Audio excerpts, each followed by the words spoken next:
Okay, I think we are good to go. Beautiful, beautiful. Let me see how this looks like. Oh, it's a lot more nicer than. Hello, everyone. I am back for another good old trucking stream. I haven't done a truck stream in a while.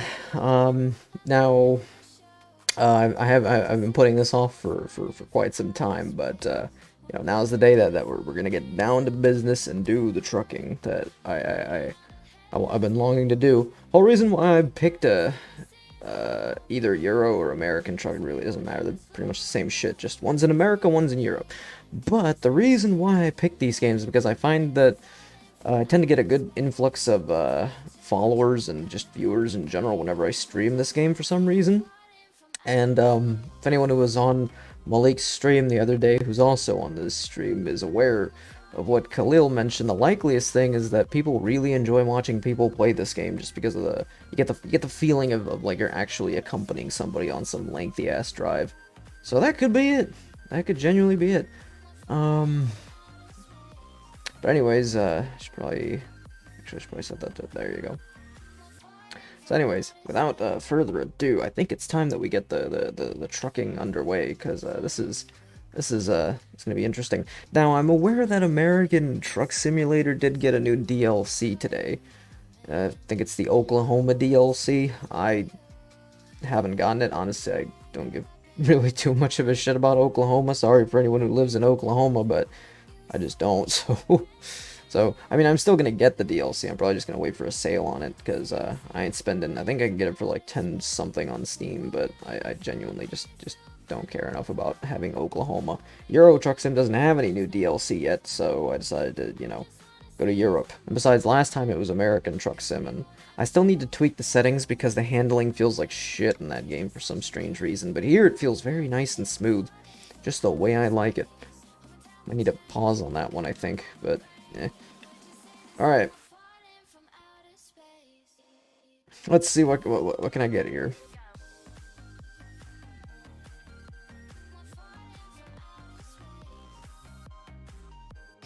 I want to start at some place I don't think I've been to yet.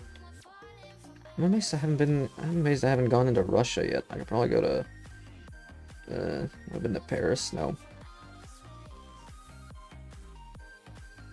I guess I'll go from Cologne to somewhere. And I go to Russia from here. Because I haven't explored Russia yet. I did explore this in a I did explore whatever's available of Russia previously, but not a whole lot. Well, previously, and then my save file fucked up because I installed some mods that were, like, not workshop based, and, that was not a smart idea. I guess I might have to go a little further. That place. Where does this get me? Kalmar. I think it's Switzerland. I gotta... No. Can I really not go... I feel like I don't think I have, like, a lengthy distance ability yet. Like, I feel like I'm not able to drive insanely long distances just yet. Okay, so screw going to Russia, because that doesn't seem to be working right now. Yet I can go to Romania. I can go to Romania. That's fantastic. Go to Mannheim. Actually, I go to Amsterdam. It's not that far. Just have to cross through all of France. And Belgium. Don't forget about Belgium. Oh, what am I carrying for this one? I am carrying... Oh, gas. Oh. Highly flammable shit.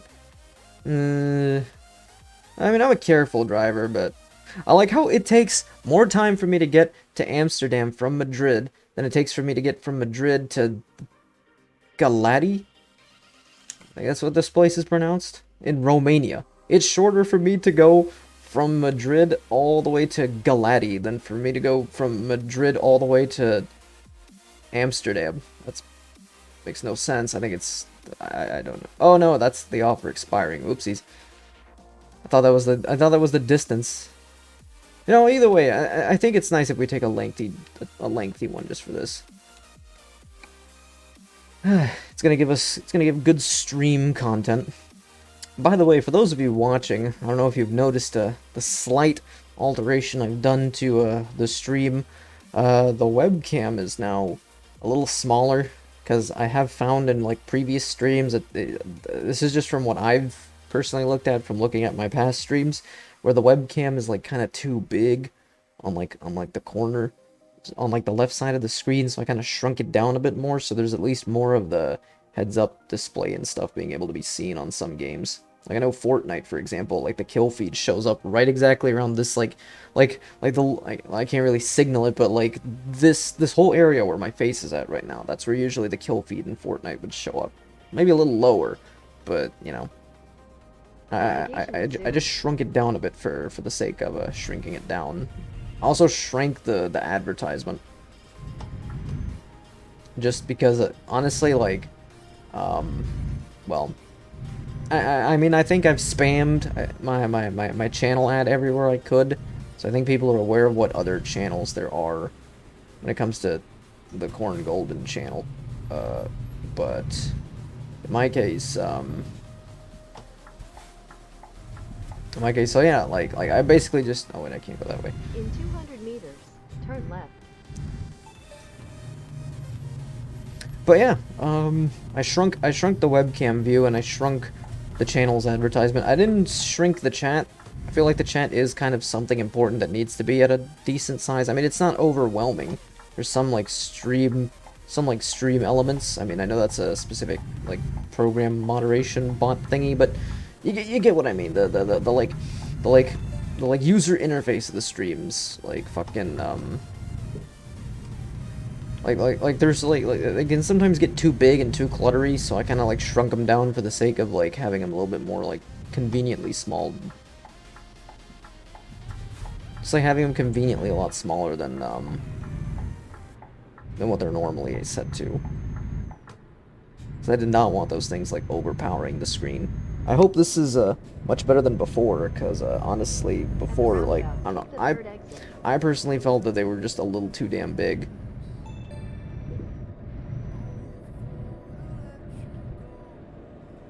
These motherfuckers do not let me pass. Fuck off.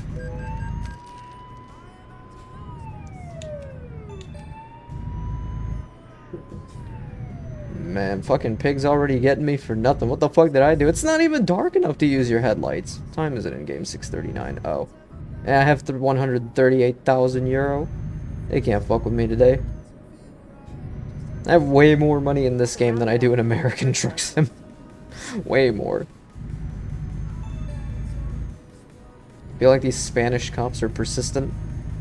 Like, they immediately are like, your lights are not on at the appropriate time of day, even though I can clearly, I can clearly see what's in front of me, and like what's in front of me and behind me can see clearly that I'm here in my fat ass truck.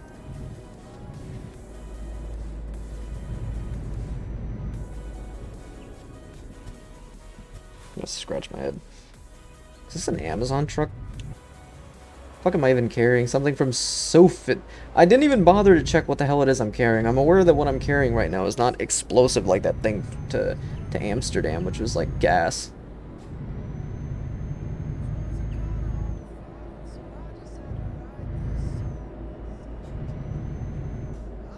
At the roundabout, take the first exit. I like how in Britain they laugh at us over here in America for calling it gas, and over there they call it petrol. I feel like I don't know if the game I don't know if the game purposely like calls it gasoline just for like international audiences, or because like I'm playing. I don't know if I'm playing a you fucking dumbass. Fuck you and your Mercedes, or whatever the fuck that thing was. Fucking get in my way. Okay, so I lost some more euro, but that could be that could be recovered. That could be recovered. This job pays nicely.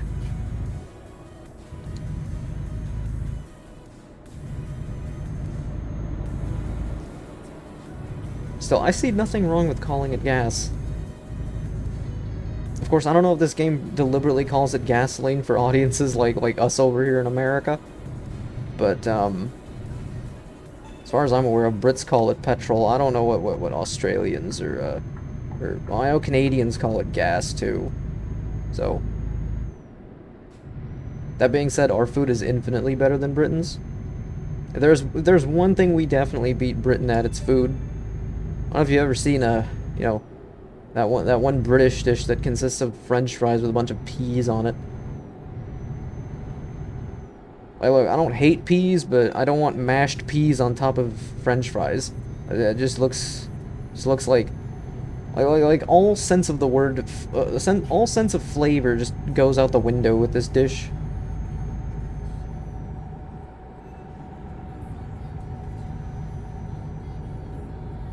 Okay, look at this, look at this. The handling in this game feels infinitely better. I don't know if it's like, someone said to go into the settings and change, like the physics to like be a little less realistic. But even then, I can't imagine that going 90...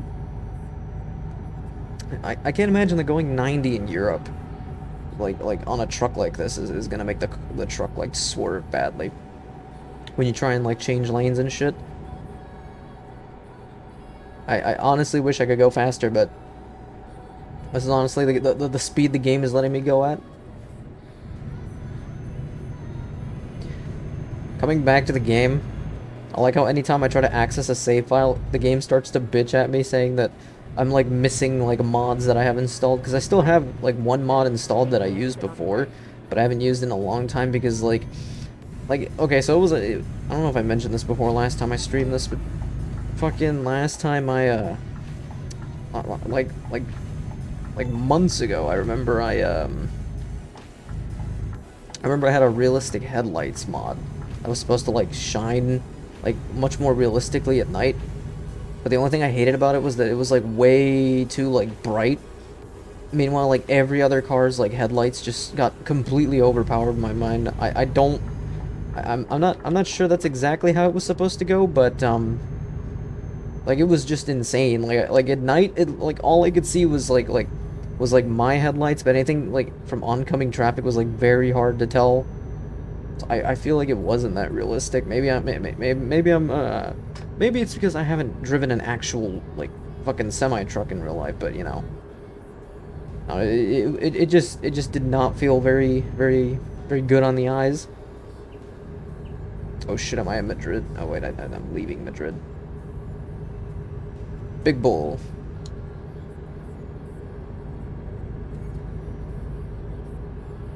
I think I've gotten the hang of balancing out the music with my own voice and the game sounds.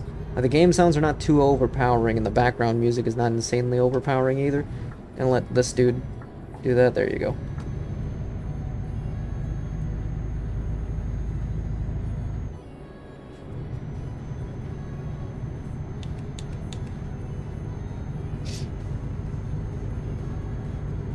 I think this game has the cutoff point for headlights set to like 6 p.m. I've been realizing that. Like 6 p.m. is like where the game's like you have to have your headlights on or you will be ticketed telepathically.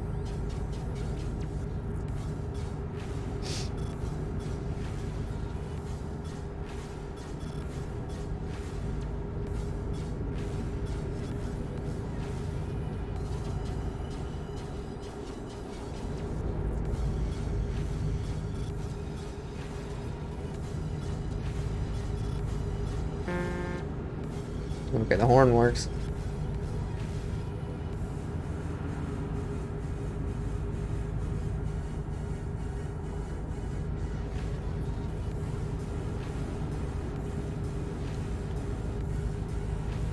I'm amazed how stupid the AI can still get in this game. Like that Mercedes or whatever I rammed into earlier. Like I don't know what the fuck was that guy's mindset. I was like, you clearly see the you know the big ass truck here, the Sofidel truck here, you know, carrying whatever the hell it is I'm carrying. What the fuck am I carrying actually? Let's pause this. What the fuck am I carrying? Empty barrels. I'm not even carrying anything remotely that valuable. Yet I'm getting 62,000 euro for this job.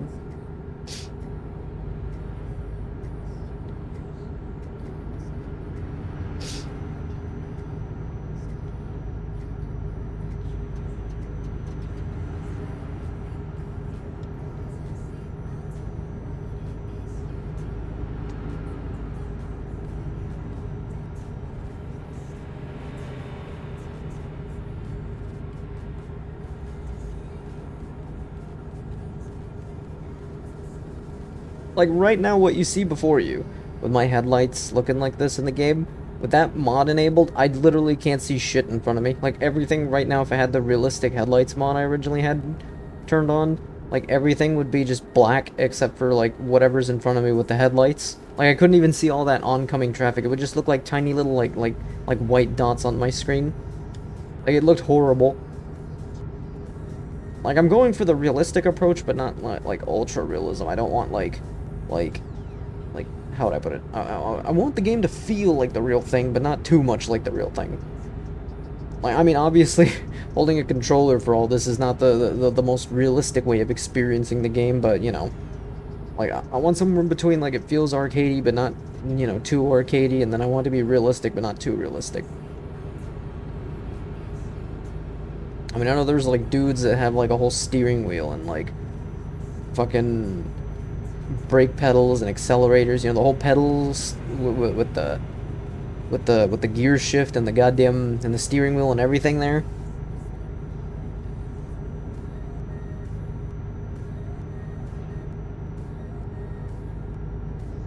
Okay, I'm going to the province of Syria.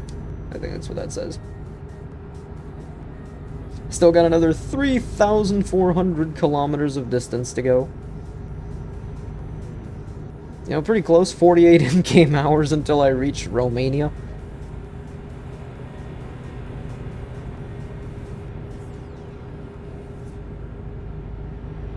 The land of vampires and I think it was where Ron Weasley's cousin or something had dragons or some shit. I don't remember everything in detail that I watched from Harry Potter. I was like asleep half the time watching those movies. I think I mentioned this before, but Harry Potter definitely puts me to sleep. That is a fact.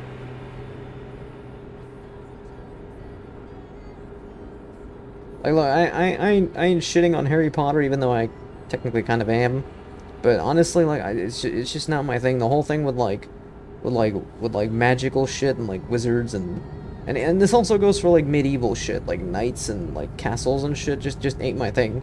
So I could never get into the Elder Scrolls, even though I have Morrowind, Oblivion, and Skyrim. I could never get into any of them. It's amazing how big the modding scene on Skyrim still holds to this day. Ooh. That dude was like brake checking me or some shit.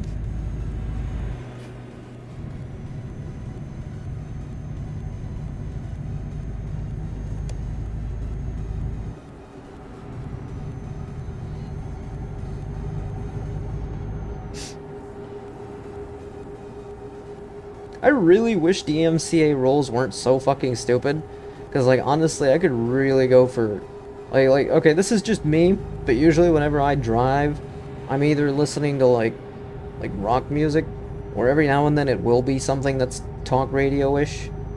But obviously with like talk radio shit, like obviously like it varies. Like some would probably be like, you can't broadcast my show on your other show, even though this isn't a show, this is just a stream, but you know, I like some of them get like kind of whiny. Granted, like when I'm playing this alone, I generally tend to listen to like European, like I like, and depending on what country I'm in, like I tend to, holy shit, that guy has neon. Look at that shit. That guy has neon underneath that car.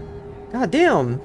You're looking like the fucking, like the things from Cars, the three cars that pull up around Mac and Lightning McQueen's in the back. I can't be the only one who just saw that.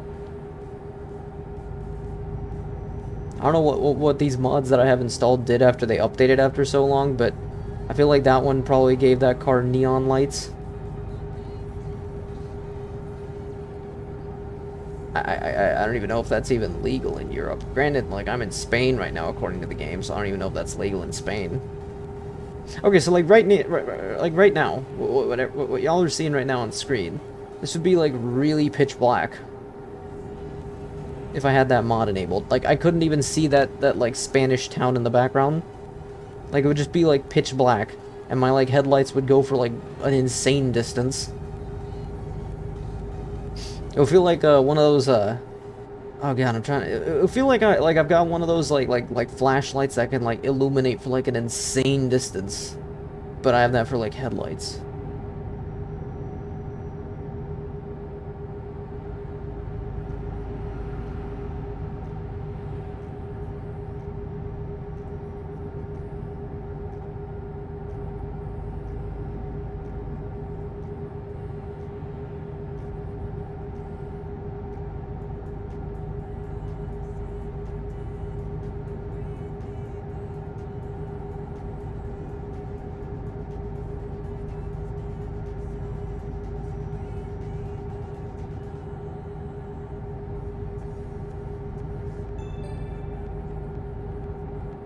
Oh, some shit went down up there.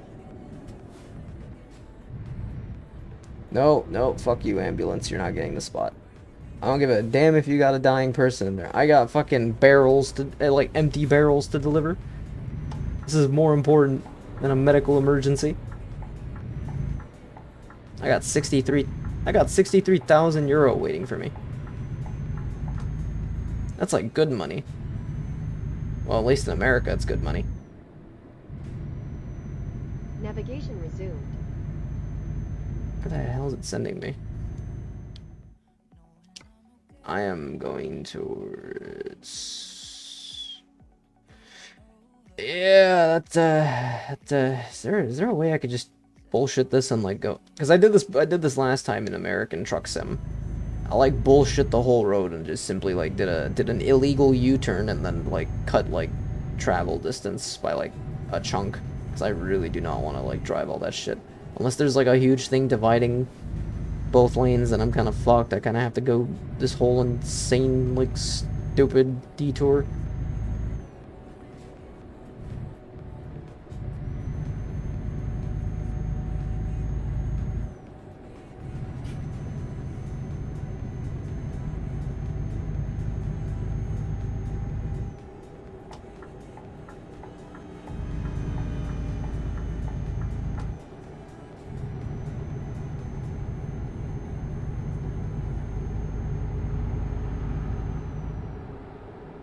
Yeah, if it weren't for that thing dividing the road, I could literally have just, like, illegally U-turned.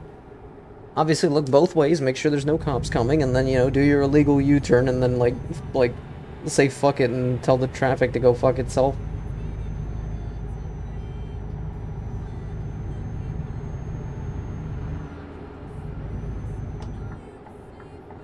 Whoop. Actually, no, I don't think I need to go to the left lane.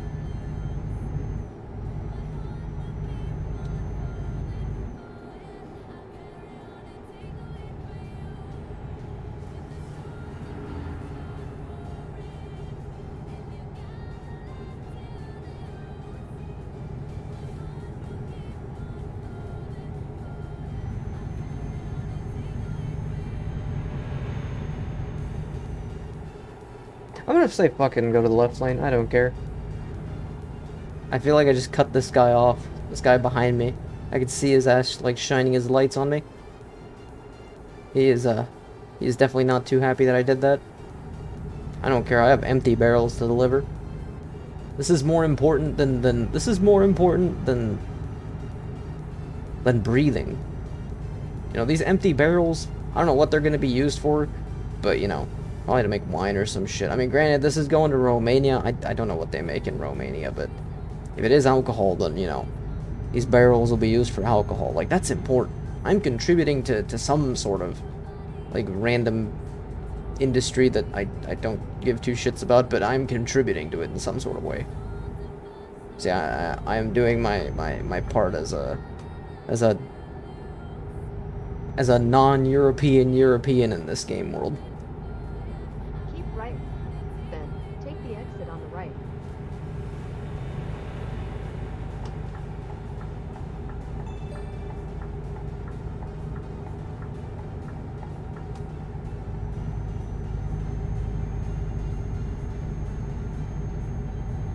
Alright, now I just gotta...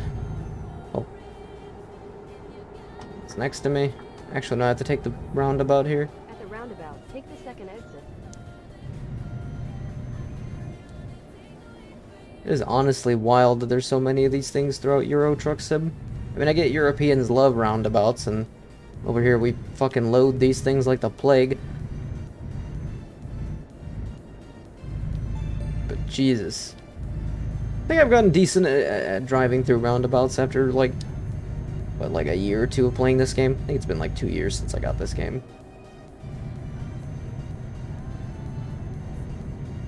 I feel like if you're an American that plays Euro Truck Sim, you at least, like, have a good understanding of European, like, traffic laws and shit. Take the second exit. Like, just how European roads tend to work. Like, I feel like if you're American and you've played this game a good bit, like you could at least, like, drive on European roads without much issues. Might be wrong on that, but, you know. I mean, obviously you can't turn right on red, but, you know. That's not that big of a deal. It's kind of a bitch, though, but... You know, well, I can't really think of a positive of not having turning right on red.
According to what I remember reading when I loaded up this game, because I haven't loaded up this game in a while, the game updated like quite a bit.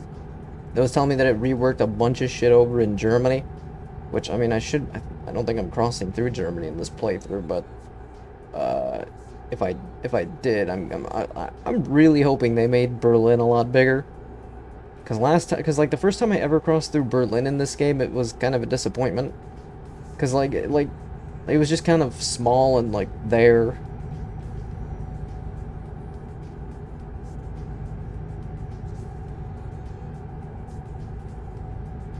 I'm gonna assume that by like 2030 something, once like every like European country has been added to this game, like and they've went deeper into like making them more bigger and like more detailed and shit, I guarantee you the game would be in its most perfect state.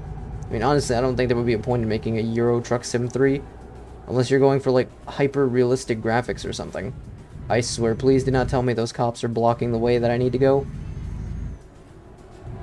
I don't think they are. Please tell me they are not.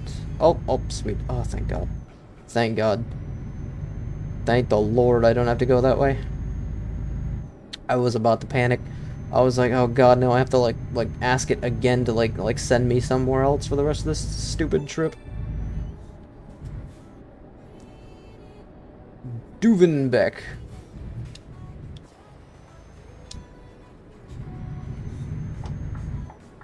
I don't know what Duvenbeck does, but they do shit. They Duven the Becks or something. Navigation resumed. What the flying fuck? I swear if I'm gonna start going in circles again.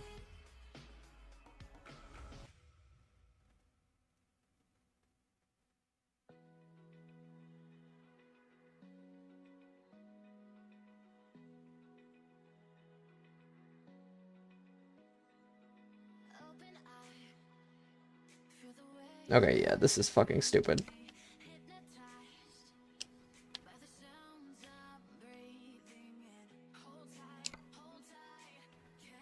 I'll like add an avoid location. There you go.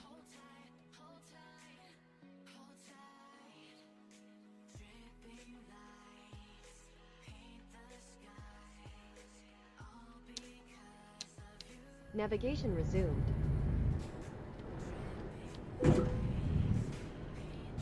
I hate these detours so much.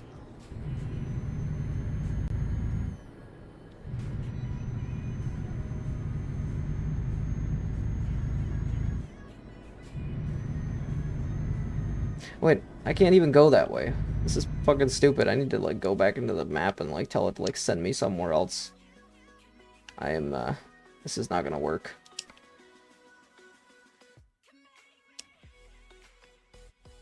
It's gonna tell me to do now. It's gonna tell me to go all the way down to Villarreal and then make a weird cross like above Barcelona, and then I eventually reach France. Navigation resumed.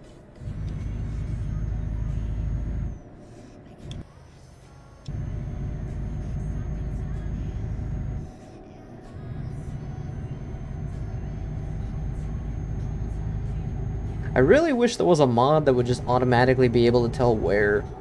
I feel like that exists, or maybe it doesn't, but I wish there was like something that would like automatically like tell the GPS, so that way you don't have to do it yourself and like tell the GPS to like, hey, you should like, you know, recalculate the route I'm taking, so that way I don't have to like go in like stupid circles and shit.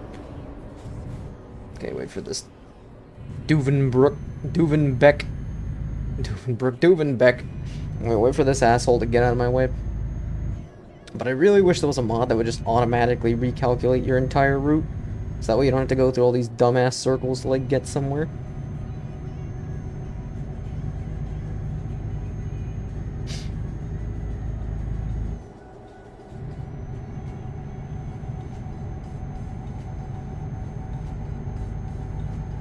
Yes, officer, I'm flying above the speed limit because I got fucked over by your stupid roadblock thing over there. I get that there was an accident, unless they're repairing the road, then whatever, but I get that there was an accident, but, you know, you could just throw the guy onto the side of the road and, you know, have the medical people like deal with them. While, you know, while the rest of us are trying to do our jobs over here and get this, like, fucking cargo of, you know, empty barrels to Romania. You know, this is important. You know, Romanians need those empty barrels. I don't know what for. Probably to make alcohol. That's my only guess that you would need empty barrels for, unless you're gonna, like, store shit in them. Unless these are, like, metal barrels. And you could probably, like, store them with, like, gas or, like, I don't know, like corrosive material or something. I know you could put corrosive material in these barrels. Granted, I think there has to be, like, a plastic barrel. But either way. You know, you could put, like hazardous materials in there, or like explosive stuff, or like flammable shit in them. Or you might just be using them to store shit. I don't know. Somebody could want to store, I don't know, like clothes or something in a barrel. I'm trying to think of like specialized uses for the barrels.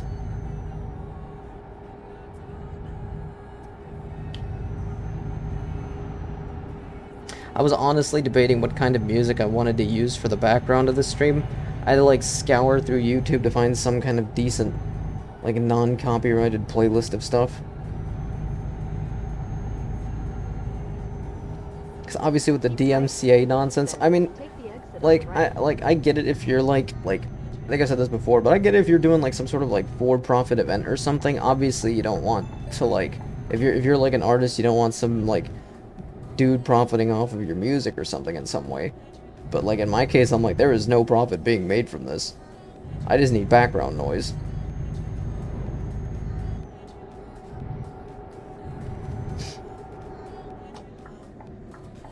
Because I don't want this to be one of those like truck drives where you have no music. I can't imagine that there's any truckers out there that actually drive without music.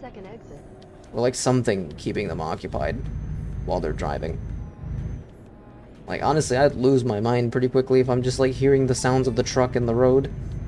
Like, I don't mind seeing the road. I mean, I gotta look at the road to actually be able to, you know, get to where I'm going and, not crash into something. But, you know, if I don't want to hear the sounds of the engine and the tires going over the asphalt. It gets kind of, you know, brain fuckery after a bit. Oh god, another roundabout. I feel like I could just drive straight through this thing on that little, like, on that little thing over there and just drive over and just not give a shit. I mean, hey, there's nobody to see it.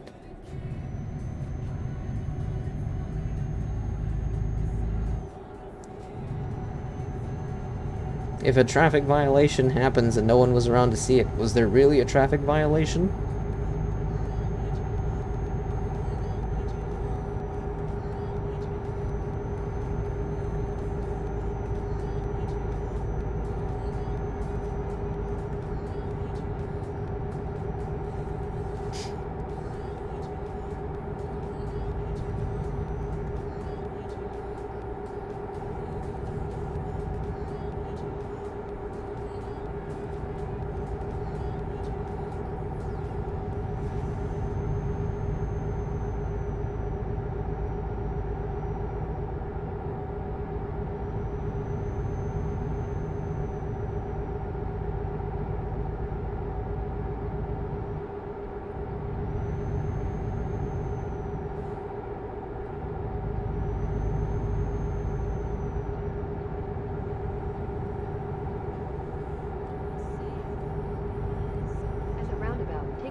Ooh. Slow this bitch down. Whoa, went over the curb. It's okay. No one was there to see it. Or feel it. Oh, I'm about to hit that green shit. There you go. I'm amazed I didn't hit that.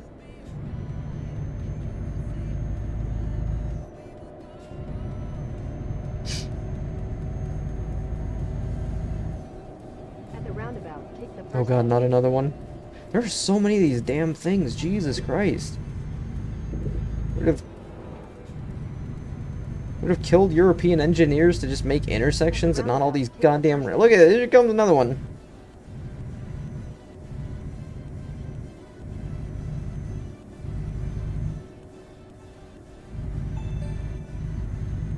In 200 meters, turn right.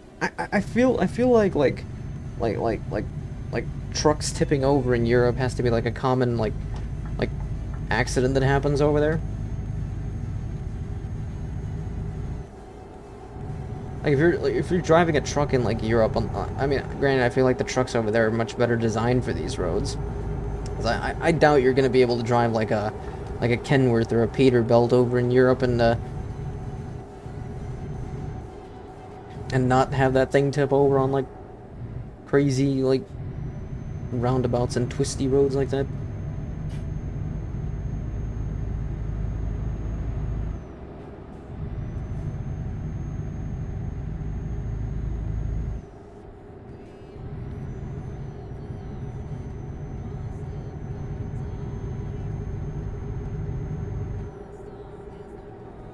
How long has it been in the stream? It has been approximately 42 minutes, I think.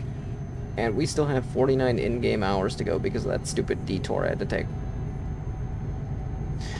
God damn it!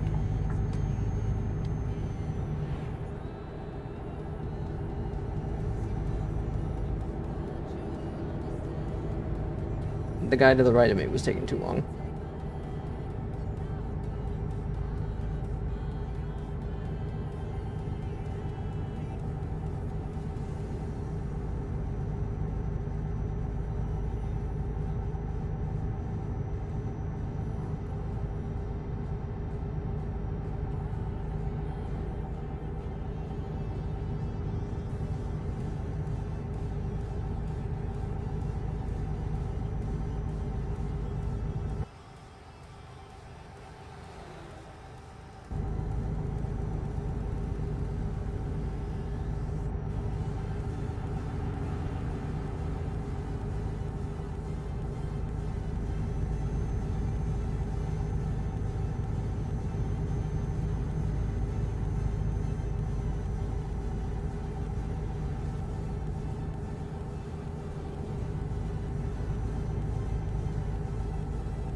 Okay, let's survey the map.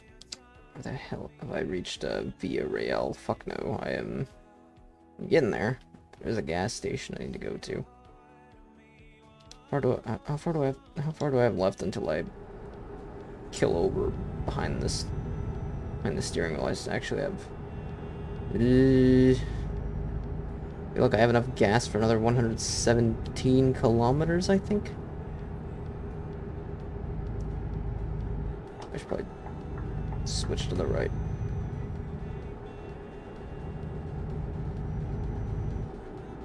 A little bit more. I'm probably gonna have to make that detour. Where's that gas station? There you are. Okay, there you go. I need to go there. Navigation resumed. I'm definitely gonna need gas. Keep right, then. Take the exit on the right. Damn road blockages and shit.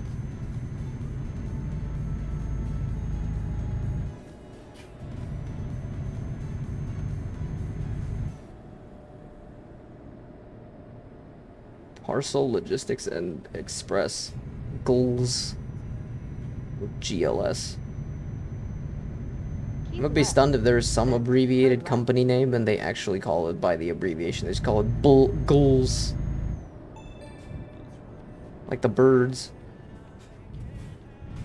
I'm going to Sirion. I'm aware you're tired. Just. Damn, that bus almost took out that guy. God damn. I just need to get there. There you go. Nice, perfect. Off to what gas station is this? Make a U-turn. This is this looks like Spanish Circle K, at least from the Navigation is design. there. It's called Gulp. Gulp. Okay. Refuel that shit, and then my guy has to take a fat ass nap. Because, my stupid GPS can't recalculate routes for shit. Unless I manually put it in. Okay. Alright, now I just gotta work my way to the rest thingy.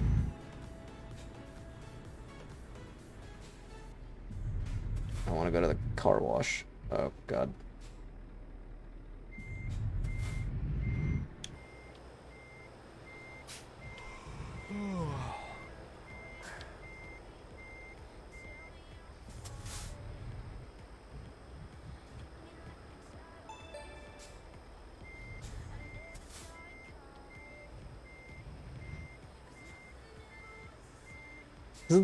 This is the one thing I've mentioned before on Malik's stream. There is absolutely no way in hell that I would love to drive one of these things in reverse.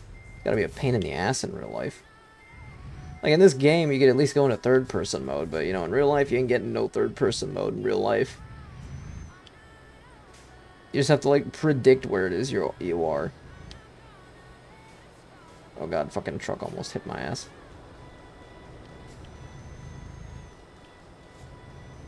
I'm aware that these maneuvers are illegal, but I'm also aware that I don't give a two shit flying fuck. Alright, there you go. Man, this place is empty. God damn.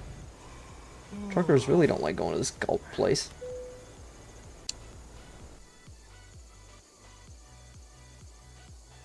Okay. Alright, I'm gonna take a quick break. It's not gonna be a long one, and then I will be back to continue the rest of my lovely European truck journey.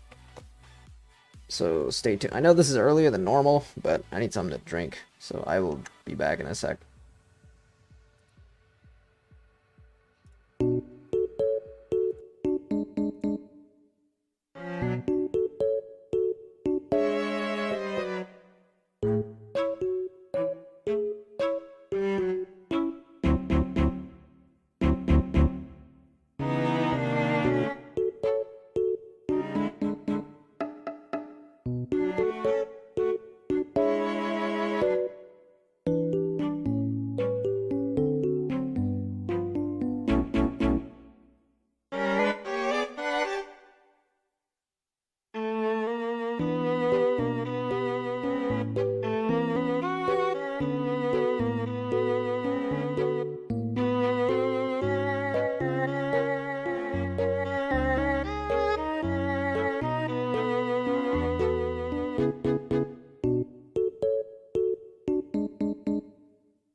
Alright, I am back. If you're wondering the sudden outfit change, that is because, well, when I was starting out the stream, I wanted to give off the whole, redneck trucker aesthetic. The hat, you know, still on, but, the plaid shirt is, very, very, cook-inducing. As in, because this is Florida and it's hot as balls down here in the summer, it wasn't the smartest outfit decision, but, you know, they have to remove the plaid shirt. But now I should feel a lot less toasty. Now, if this were winter, this wouldn't be such a big deal, but yeah. So anyways, back to where the hell I was before. Oh my god, I didn't even know there was a whole ass cornfield in front of me. Is this a cornfield? I don't know what the fuck kind of field this is, but there's clearly, you know, some shit growing there at that field. Alright, I just have to get out of Gulp and make my way back onto the fucking ambulance. Well, fuck, I don't give a fuck about it. It's probably that dude from earlier who was pissed off that I, you know, that I fucking cut him off. Oh, there goes Gulls.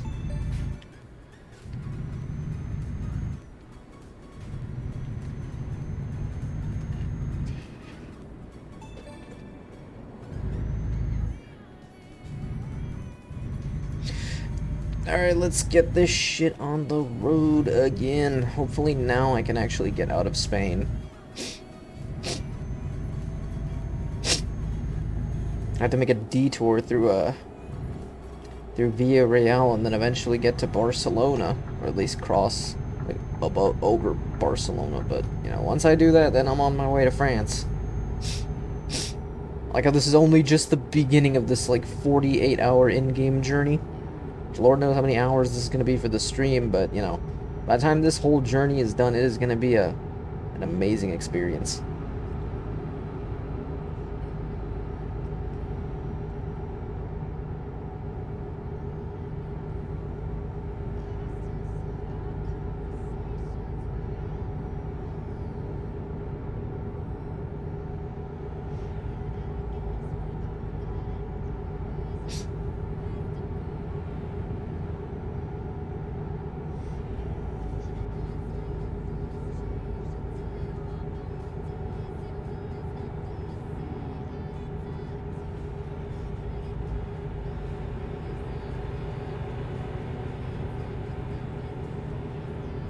Have to go through here. I still can't think of any other mods that I might be wanting for this game. I really want mods that add to the hyper-realism of the graphics, but I feel like my PC could easily handle it, but at the same time, I don't know if like such a thing would even, like, cause like the mods would start conflicting with each other. Going back to what I said before about modded Skyrim, That's one of the things I remember. Well, it wasn't Skyrim in my case, but it was supposed to be Fallout New Vegas. I modded it to hell, and then I had to like reinstall the whole game because I added like one too many mods. Like I know people have said before, and this is something interesting. When I played Fallout 4 for the first time, like I remember I genuinely like modded the fuck out of it before I ever completed the game. Because I genuinely like didn't find the story even to be remotely interesting Keep right, compared to like New Vegas then or turn even right. 3. And so like when I went through like Fallout 4's entire story, I just didn't give two shits, so I started modding the hell out of it. Like at least I haven't broken the game yet, but yeah, I'll get there at one point. There was a video I saw the other day of a guy explaining why certain games that have been around for like years now still haven't like died out yet. And among them, like the first three were literally Valve games. One of them was Gmod, the other was TF2, and the other was Left 4 Dead 2. Which I mean, yeah, it's insanely impressive that games from 2006, 2007, and I think 2009, I think is when Left 4 Dead 2 came out. Games that are that old by like today's standards are still going strong and got like highly active communities to this day. I think the other two that the guy mentioned in the video, this was like a video with like 14K views on YouTube, so it's not like a huge video, but I feel like that video will probably like blow up in the next couple weeks. But another game he mentioned was Black Ops 3, which what do you think about Call of Duty? Ever since Microsoft did take over Activision Blizzard, uh, it's amazing what the like it's like night and day some of the changes that they've already like forced Activision to have to do, and some of the changes Blizzard had to do. Like I know it's supposed to be coming out on Steam over the next couple of weeks. I think it's supposed to be coming out like either in the middle of this month or in the first days of this month, because we're already in August. Happy August, everyone. We're about to finish the summer. The kiddies are about to go off to school soon. Well, depends. I don't think there's any school district in America that still has kids starting in September. I might be wrong about that, but for the most part, I think the average school district in the US starts in August. Usually like mid-August or late August, depending. I remember like long ago, some school districts would genuinely start in September. I remember at one point when I was in school, like we would start in August and then the year would like end in June. I'm glad like a lot of school districts seem to have changed that after COVID. It's like now I'm like hearing that like local school districts here in Florida now end in like May again. Which I mean, to be fair, May is like traditionally where the school year always ended. I don't know why school districts were getting even like stupider and ending it in June, especially now with like especially with now like some school districts like having like computers and shit for kids. Cause like back when I was in school, obviously we still had books and like we had to do all our assignments and shit on paper and pencil. But like nowadays, you know, you just get everything digitally. Like schools just give you like those like crappy like tiny ThinkPad laptops, but I mean, granted, what you're gonna be doing on them basically like the ThinkPad laptops kind of, you know, satisfy the requirements of what you need to do. But it like blows my mind, honestly. Because I think around after like 2016, at least in my local areas, when they started introducing, I think it was like after 2016, I think, after like the class of 2016 graduated, then they started like adding in like the laptops and stuff starting 2017 onward. Like, and then like on top of that, like adding like the COVID fucking up like school's start and end times because now everything was like done from home and shit. Like nowadays, school still starts in August, but from what I remember seeing recently, it like now ends in May. I might be wrong about that, but I think now they are genuinely ending school in May. I mean, it makes sense if all you can just cram all the assignments online. You know, you just have the kids do all the assignments online. They get them done early, and all that shit's squared off now. It's like when I was in college, and like I had anything that was like an online class. And like I remember I would do all the assignments as like quickly as possible. Like I obviously do them right, But, you know, I would do them all as quickly as possible if they were all available from the beginning, so that way I wouldn't have to think about it later on. Like, I love when classes do that, because then you, like get past all the material and shit, and then you just don't have to give a shit about anything else. Like, obviously, in a school setting, that might not work very well. Oh my god, it's Bulg! There was Gull, and now there's Bulg. But anyways,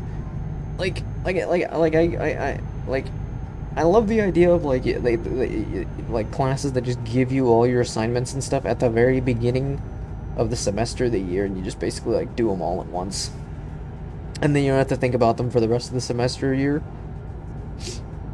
Like, I'm a big fan of that personally, because I genuinely like I guess it's because of the fact that I'm a little impatient when it comes to studies. I'm like, I want to learn the material, but like obviously I'm cramming is not difficult for me and for me personally. But I get like other people like cramming might be a pain in the ass. But I genuinely don't mind just cramming a fuck ton of work as quickly as possible, then getting it over with so I don't have to think about it later.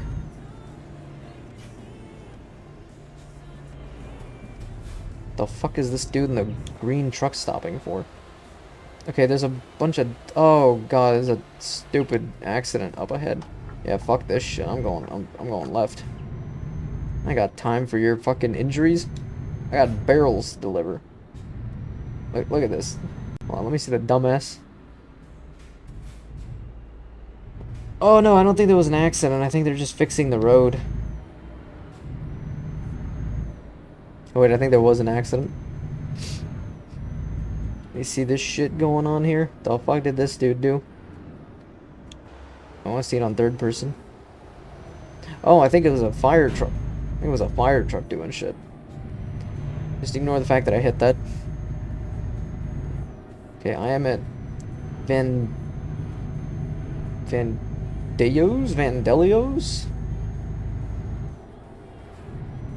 This is Spain, so I think it's called Vandejos. Very pretty looking place. I don't know what Vandejos is like, but I might Google it later.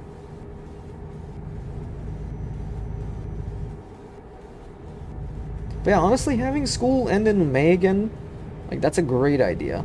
Like, if everything's being done online, I mean, hell, it like helps reduce the amount of money that has to be spent on like books and paper and pencils and like other school like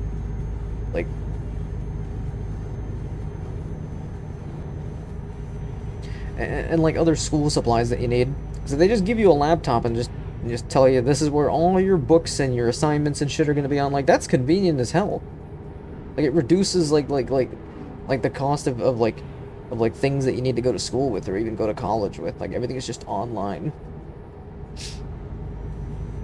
I mean, personally, I I would have loved to have that shit years ago when I was in school, but obviously, you know, that wasn't the case. Because, you know, I'm an old fucker, and like, still had paper and pencils and shit.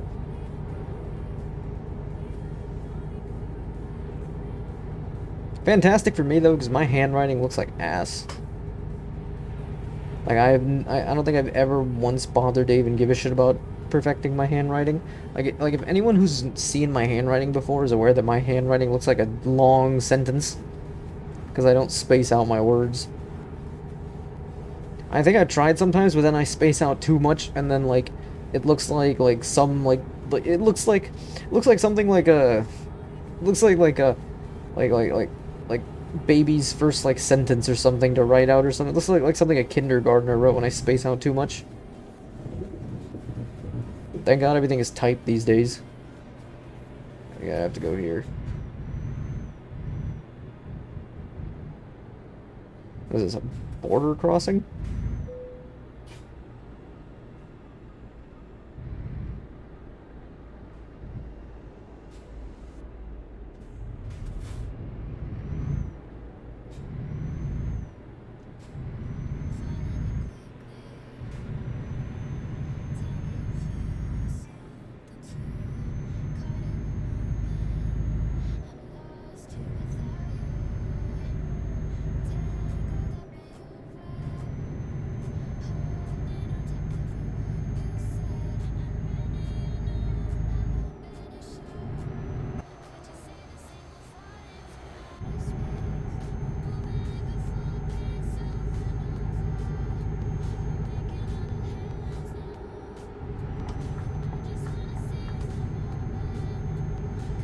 That dude was coming at full speed. Holy shit. Oh yeah, so like what I mentioned earlier about Black Ops 3, honestly, I personally am still amazed that Black Ops 3 is still going strong. Obviously, nobody gives a shit about the multiplayer and the campaign. Like for me personally, like I would genuinely say one of the worst COD campaigns I've ever went through is Black Ops 3. Like there might be some people that disagree, but I feel like a majority of like COD fans, like myself, like we would genuinely agree that like Black Ops 3 had the worst campaign. Either like one of the worst or like the second worst or the worst. It's like up there with Vanguard. Cuz Vanguard was genuinely shit.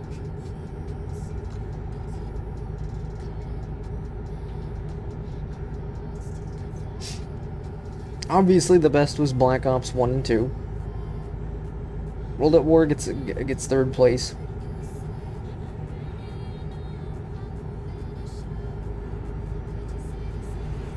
I am considering streaming Black Ops Cold War multiplayer at some point again. Like honestly, like I get why a lot of people say that the new Modern Warfare 2 is just like getting stale and boring. Like hell, if you just play Warzone 2.0 for a bit, you at least get, you know, a good sense of what you're going to be expecting in the multiplayer. Granted, I played the beta with Jimmy in a stream like long ago, so like and then from what I got, it was fun as fuck, you know, at first, and then after a while of being out, you're just like, this is kind of boring. The original Modern Warfare 2 still kicks ass to this day, but the new one just like in my opinion, the whole like color palette of the game, like kind of desaturated look to it, and just like the stale like wannabe milsim feel of it, just I don't know, just kind of feels bleh, kind of feels bleh. It's a good way of describing it, bleh. Like you've seen this before. Like honestly, Modern Warfare 2019, I think a lot of people have said is like starting to be a lot more entertaining. Whereas there was a lot, there was a thing I remember reading once where they were saying that Black Ops Cold Wars actually gained quite a bit of popularity, especially after it was like free on like PlayStation Plus last month. Like I'm almost certain that like a lot of people got their first like taste of like Cold War from that time. At around that time. I'm gonna cross through this shit. I'm not gonna wait for all these trucks. Yeah, fuck you, random trucks. I got time for that shit.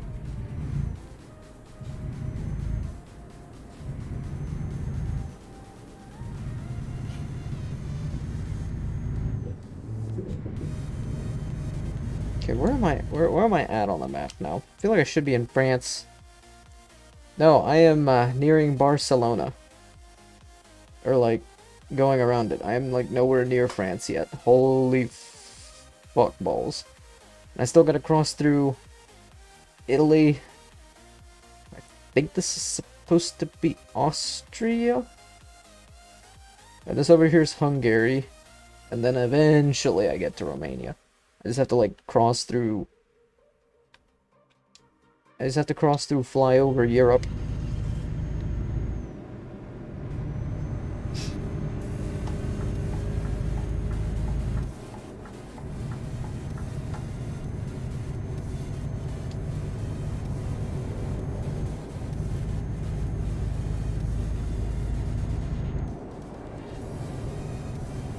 Honestly, from my personal opinion, from the Warzone Caldera era of COD, I mean, I feel like that's the proper way of describing those three Call of Duties: Modern Warfare 2019, Black Ops Cold War, and Vanguard. Honestly, for me personally, like honestly, Cold War was the best. Like, a lot of people are gonna disagree with me on that bit, and I genuinely thought Cold War was the best one of those three. It's the one I've been playing the most out of all of them. It just hits right for me, honestly. I know maybe for some other people it didn't, because it might have felt like too slow, or it might have felt too meh. But honestly, like, I don't know, it just hit just right for me. Maybe it's also because I'm a fan of like the whole Cold War aesthetic of the game. Which is also kind of why I enjoyed Black Ops 1 and Black Ops 2, but why I absolutely loathed Black Ops 3's campaign. But granted, a lot of people hated that campaign. It was a jumbled up mess of shit that made no sense.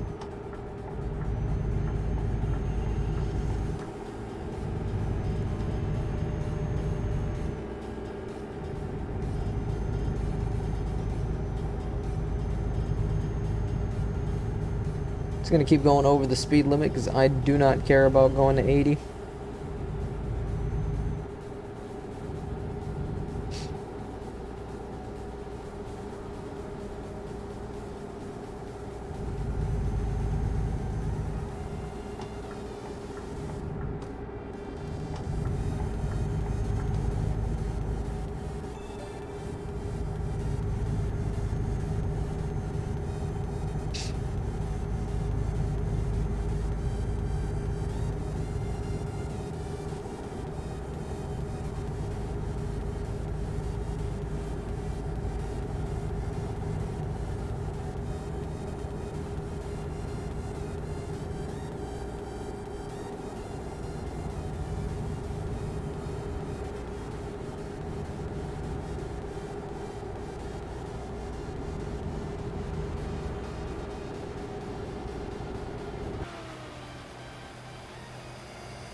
Car sounds like a... Okay, that car sounds like a buzzing wasp or something. Just goes bzzz as it, like, zooms past me. It's gotta be an electric. Like a hybrid or something. Or just a car with a very shitty engine. I hope to God I'm not supposed to be over where those guys are over there. Because that would really suck. I was like, well, I can't really get there right now because there's this, like, big-ass piece of concrete, you know, dividing the road up. You know, if I was there, you know, I'd be on the right path. Although I think I'm on the right path right now. Unless I'm not, then oh boy, that's not gonna be good. Okay, those guys are going to Toulouse. I think I'm going on the right path.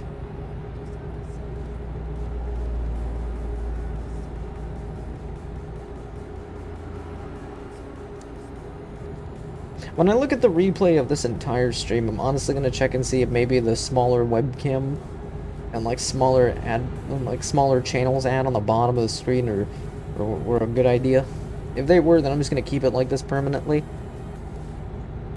I know some people like to take the actual like footage and like shrink it. Like they have like a whole fancy background and everything. That's like one solid color or like a fancy design or some shit. And then they put like the gameplay over in like a small box, but not like too small of a box, like a box that's like on like one side of the screen. And then the other side is like the actual like webcam footage. Oh boy. Thought that guy was gonna like come at me. I like how that road is divided and shit, yet it doesn't really matter in this game.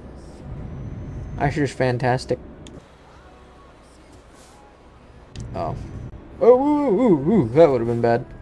That would have been really bad. Come on. Keep moving.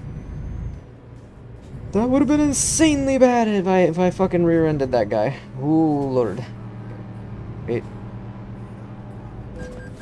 You know what? Fuck you and your shitty car. Fucking dumb fuck just rammed into me, even though we could clearly see the truck coming. Like, the AI in this game is just, like ultra retarded. Like, you gotta be aware of the big-ass truck coming at you. Like, stop your Camry and wait. Even if I did cut you off, like, damn, like, real life, the Camry would have stopped immediately. I think that was a Camry. Looked like a Camry. Could have been an Altima. I don't fucking know. But that motherfucker just, like, came at me. Had no respect for the fact that, you know, this is, you know, got this big-ass truck and, you know, I'm delivering shit. Swear. Some people have no respect for the road. And no respect for the law. And I say that as someone who's crashed into like 2 people now. And I've taken like 800 euro in fines from that, and then I got a stupid 300 euro fine for I think it was 350, somewhere between 300 and 350 for not having my headlights on. I'm just keeping them on the whole time. I've seen some people in real life just keep their headlights on all the time. I mean, you don't have to do that if the sun's like up. Like, obviously everyone can see your car, but just to be safe, just leave them bitches on. Well, in this game at least, not in real life. In real life, it's kind of pointless to do that. But, you know, at night, obviously, it makes sense.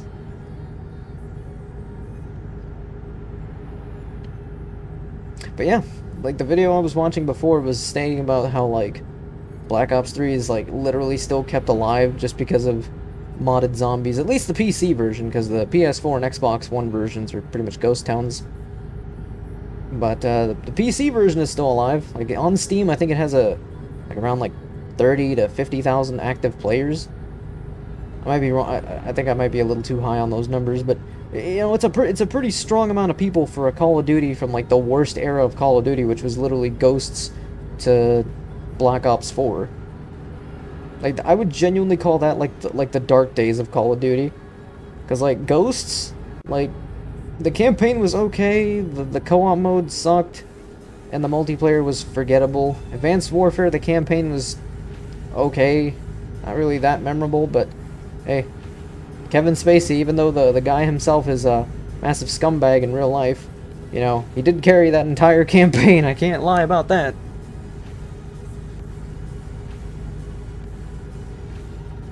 But, I mean, honestly, like, the campaign in Advanced Warfare, I would say was, like, okay. Wasn't amazing, but, you know, like, I think most people just remember it as the Kevin Spacey campaign. And then there's the co-op mode, or the weird exo zombies, which I do have to give it props for trying something different with zombies, and like giving the zombies exosuits and fancy abilities, and then giving you an exosuit and shit. Like, I have to give it props for trying something different, which I think Treyarch did take some of those ideas and put them into Black Ops 3 zombies later, but Advanced Warfare was just, eh. I am really tempted, because I have my PS2 emulator, PCSX2, and I didn't complete Going Commando on stream because it just got a little too frustrating and headache-inducing to just go through the whole campaign on stream. So what I probably might do is actually stream something that's a little bit more more simple to, you know, get my feet wet on stream when it comes to like actually going through a playthrough, because I know Malik just completed the entirety of Spider-Man PS4 on stream, and I gotta at least complete something. Obviously, I'd like I don't want to complete a game that I haven't completed yet, because I want to experience the game for myself. But like some games I just don't give a shit about, and I think one of those that would make for a decent stream would be streaming Call of Duty World at War. But wait, here comes the fun part. Good old Final Fronts. Is it a piece of shit of a game? Bet your ass it is. Will it make for interesting stream content? Could be. I mean, it's not hard. It's a very easy game. It's just ugly as fuck. Runs like shit. Even though, like, I get it, I'm running it through an emulator, but, you know, that doesn't change the fact that the game still runs like shit, even if it was on the original hardware. It was just a really bad Call of Duty. Those of you who aren't aware of World at War Final Fronts, it was basically World at War, but, like, watered down significantly. Like, graphically, like, it looks very ugly. I mean, I get it, it's the PS2, but even then, like, the PS2 Call of Duty's, like, I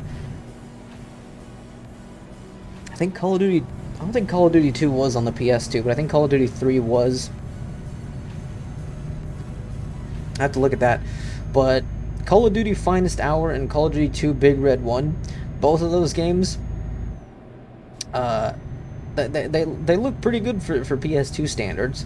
And then you end up with, like, a mess like World at War Final Fronts that just looks ass. Like, if I do stream that game, I'm gonna start from the beginning again, because I would think I was on, like, the second or third mission. But I would gladly stream that hot mess of a game.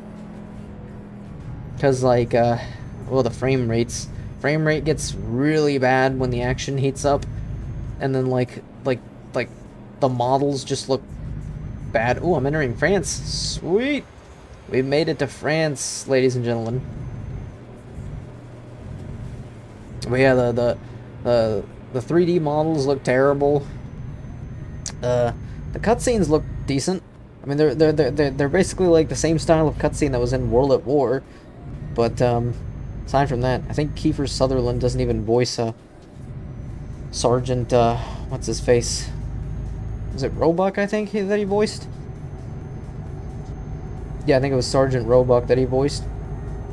Like, he doesn't. I don't even think he voices him in World at War Final Fronts. At least not in the cutscenes. But I think it was. I think Miller's supposed to be voiced in the cutscenes for World at War Final Fronts. It was just a really, really, like, ugly and boring game to go through. To add to that, there's no, like, Soviet campaign. It's just all American. and it's so basically it's just the whole Pacific Theater. I feel like it was like to me, from what I recall experiencing, I feel like it was stuff that was meant to be in like the base World at War, and like they like didn't have time to like properly make all that in the World at War engine that was used. Like they didn't have enough development time to add it, so they just like gave it off to like Rebellion and then just had them like finish it off and then make a shitty PS2 game. I mean, there's no co-op mode, there's no zombies, there's no, well, really anything. There's no multiplayer either. It's just a game. It's just a game that exists. I genuinely thought that truck's trailer looked like something else. Oh. Hey, you fucking dumbass! Fuck you and your family. Stupid bus. That's the fourth, I think the third or the fourth time I've hit somebody. Every single time it's because the dumbass can't fucking, you know. Every single time it's because the dumbass can't learn to brake when he sees this big-ass truck coming. About to, like, have literal road rage in a fucking truck driving simulator. Already at 137,000. I mean, I'm nowhere near, like low levels of Euro, but... I mean, after this, like... After this job is done, I'm gonna have, like, I think 100 and... probably, like, 200,000 Euro by the end of this. As long as I don't keep hitting shit. As long as the you know, the drivers of Europe, you know... don't fucking piss me off. Hopefully this Leon's guy over here doesn't piss me off. I got my nose stuffed again. Whoa, that scared the shit out of me. Okay, on to Marcel. I think, like, after a solid, like, maybe a solid hour stream, because I know that the background music I have going on right now, I just have it set to, like, endlessly loop. So if you hear, like, the same song again as you're watching the stream, or as you watch the replay of this, yeah, that's because I have, like, I think an hour, like, 15-minute or something, like, copyright-free music stream going on in the background, to at least give some sort of background noise. I am gonna have to, like, change it to something else. I should have gone for a 24-hour live stream copyright music thing. I mean, copyright-free music thing, but honestly, I just wanted something different from the usual. There is a 24/7, there's a 24/7 royalty-free country music thing that I found. But honestly, like, it's mostly just bluegrass. Because a lot of it, I think, is just folk music. But honestly, like, that would work for when I stream American Truck Sim again. It's not gonna work for Euro Truck Sim. Just doesn't fit with the environment and the ambience of Euro Truck Sim 2. European trucking is way different than American trucking.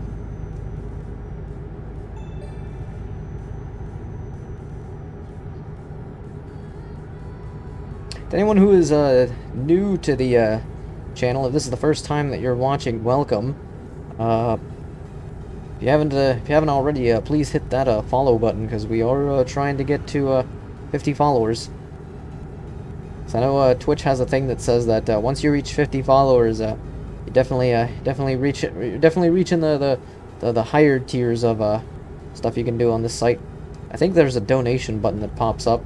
If I do have a donation button that pops up, I mean, I would add the donation animation at last, because I have, like, a whole gift set up for it and everything.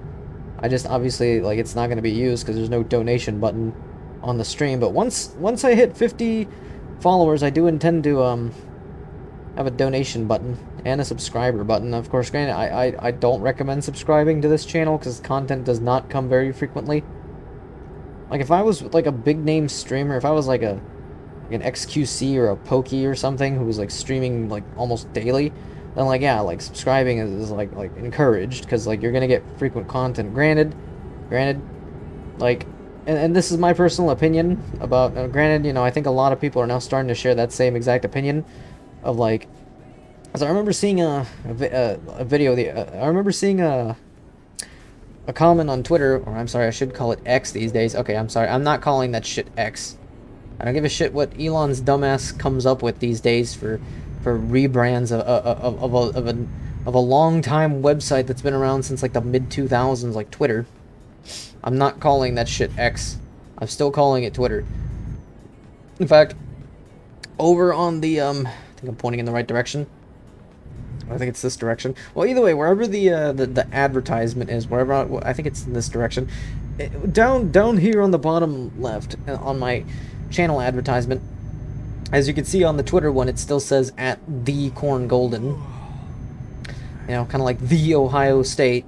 I'm still keeping it to the Twitter symbol. I am not changing the bird to anything else. I don't care that Elon has named it X, because I know Malik jokingly pointed that out in his recent stream that we got to change our channel banners on the bottom to at least the Twitter symbol to the X symbol, but I am not doing that shit.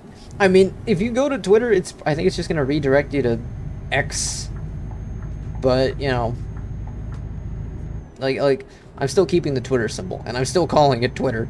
Just because, like, the user interface is still pretty much the same as Twitter. Granted, obviously, it's supposed to be changing to whatever Elon's idiotic design scheme is supposed to be. In case anyone's wondering, I don't like Elon Musk. I think he's an idiot, but,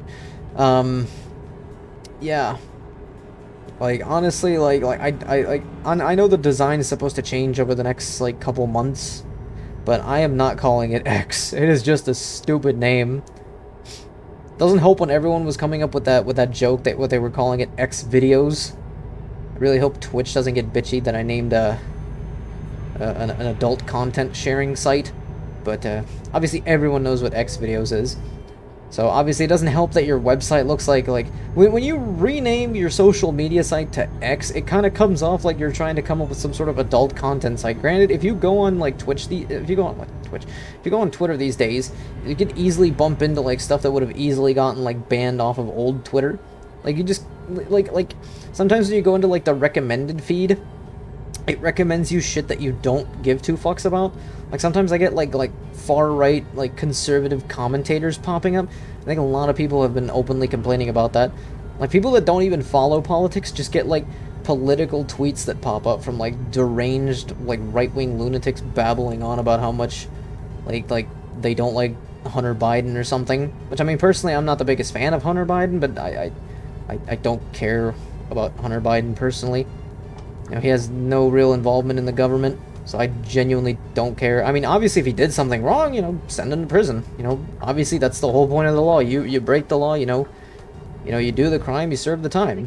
You know, if there is something there with him, you know, obviously, you know, send him off, and you know, let's continue, you know, actually, you know, making America.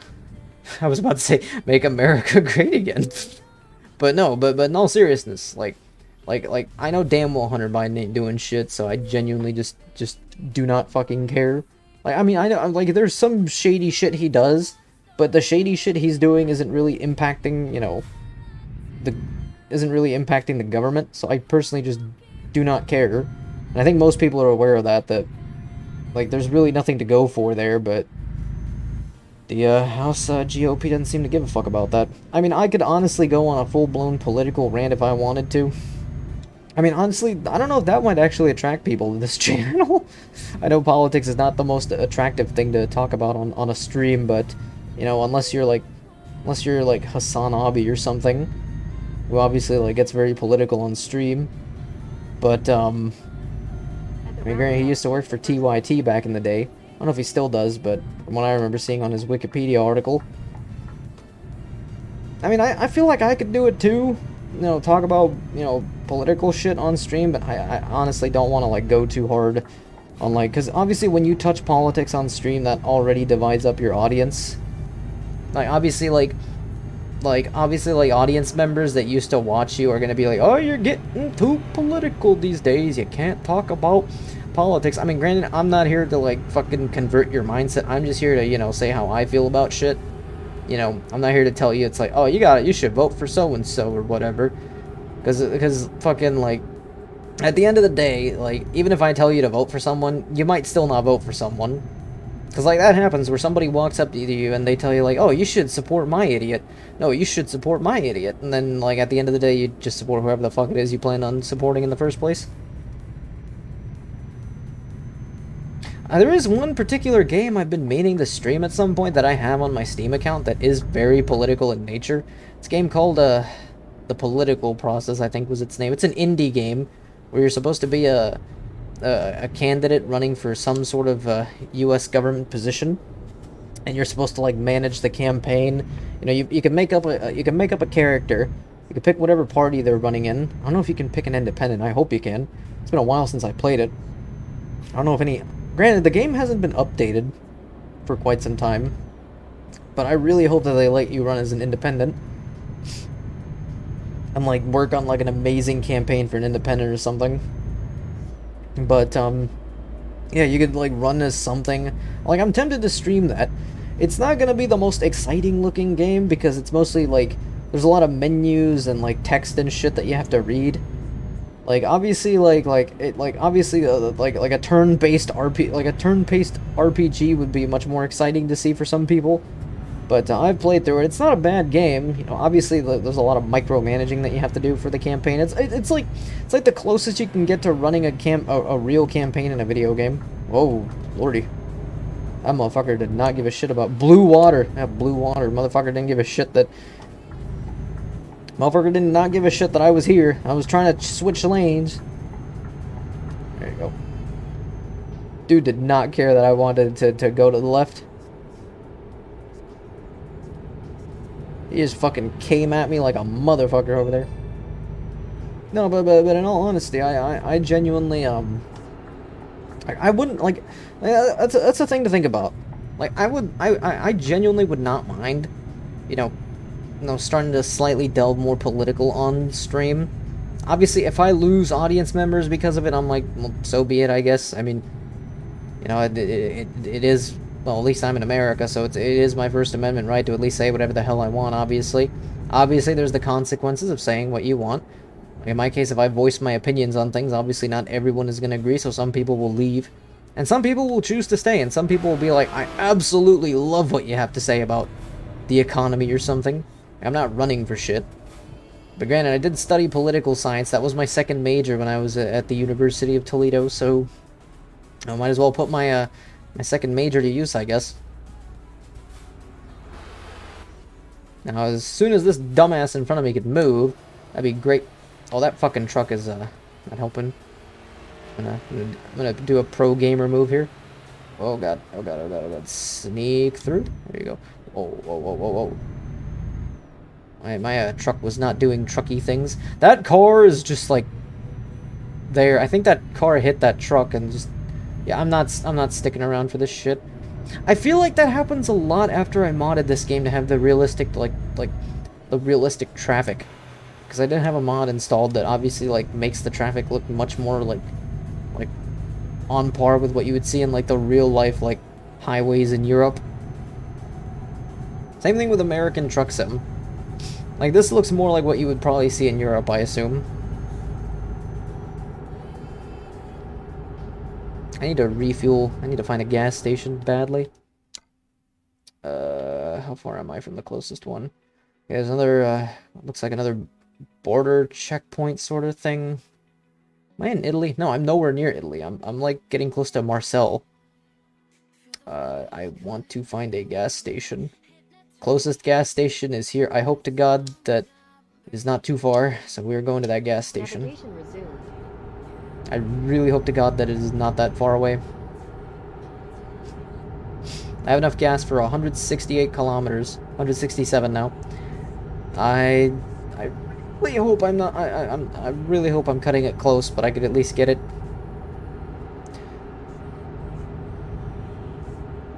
Gokbora. Interesting company name. I need to, excuse me, gentlemen, I'm just gonna cut through here. I need to slow the fuck way down. Slow way the fuck down. There you go. Alright. 28 euro paid by my employer, thank God, because I'm not paying that shit myself.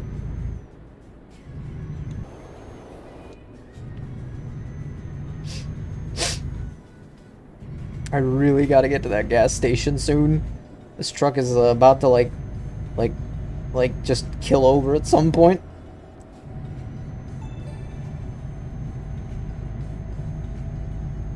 But yeah, I genuinely think that I could start leaning more on just openly getting more political in terms of like obviously not frequently, but you know, occasionally if I want to voice my opinion on something. I feel like it depends on what I'm playing. Because if I play the political process, that is just going to be a full-blown political stream, given the nature of the game. Like, at that point, you can't really fault someone for voicing their opinion on something mid-stream when they're playing a game that's literally about, you know, being an elected official and like trying to like do a campaign and to get elected. I think it even lets you play through the time that you're an elected official.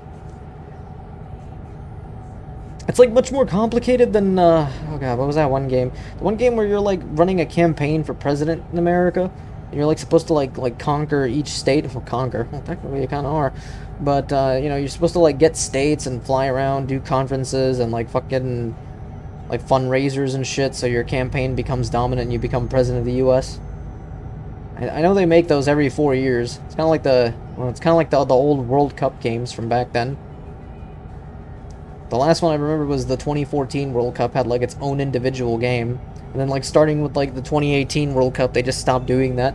Then it just became like an update for the current FIFA, which is kind of stupid because I miss the old World Cup games. Honestly, those things were amazing. Like just having the whole ambience of the World Cup just like squished into a game. It feels great. Like obviously like yeah, like you don't have like the standard clubs and shit, but you have like all the countries of the world. At least in the 2014 one, you had almost every country in the world available. Like granted, some of the jerseys on some teams, like if you were gonna play as like Angola or something, I think the jersey was just a generic FIFA jersey. But if you were gonna play as like Argentina or something, you had like the actual original jersey that they used in the 2014 World Cup. Like it was fucking amazing. I can't believe they don't make those anymore. Now they just limit everything to just a simple update to whatever the current FIFA is at the time the World Cup happens.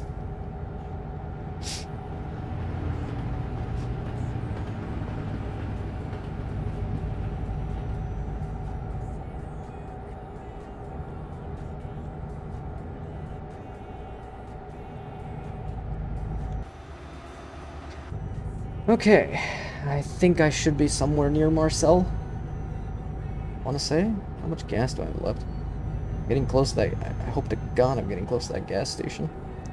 I feel like these parts of France remind me of like the scenery in like Forza Horizon 2, I think it is. The one that took place in Italy. Like the scenery looks exactly the same. Like all these like picturesque like landscapes and like fancy beaches and shit on like hillsides. That is Migros. Some kind of store somewhere.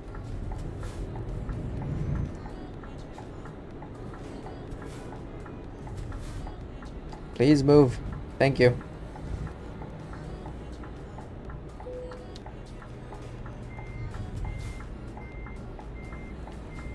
Did the thing register? Oh, it went through. Sweet.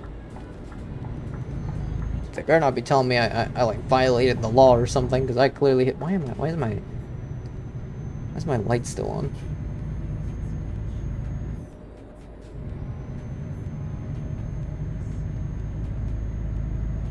Is my blinker still on? I did not know.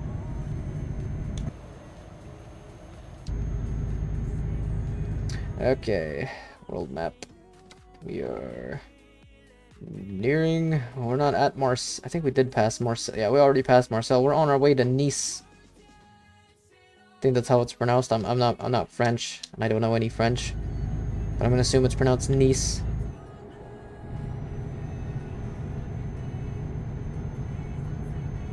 If it is not pronounced Nice and it is pronounced ice, I'm gonna be pissed. Like, I'm trying to imagine it. This is how the French probably pronounce it. I don't know. Again, I'm not fluent in French. I can at least say hello in French, but I think most people could probably just say hello in French. Omega Pilsno. Fuck are you from? Oh, it's Polish.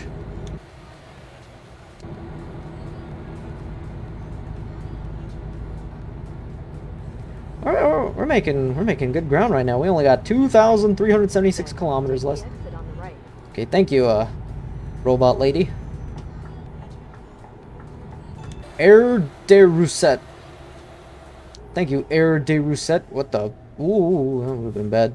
that is a French cop just like chilling there waiting for somebody to fuck up.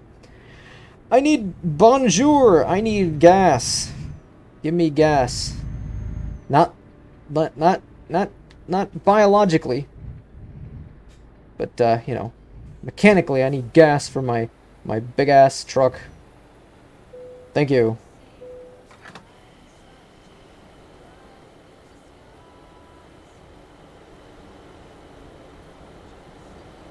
Fuel.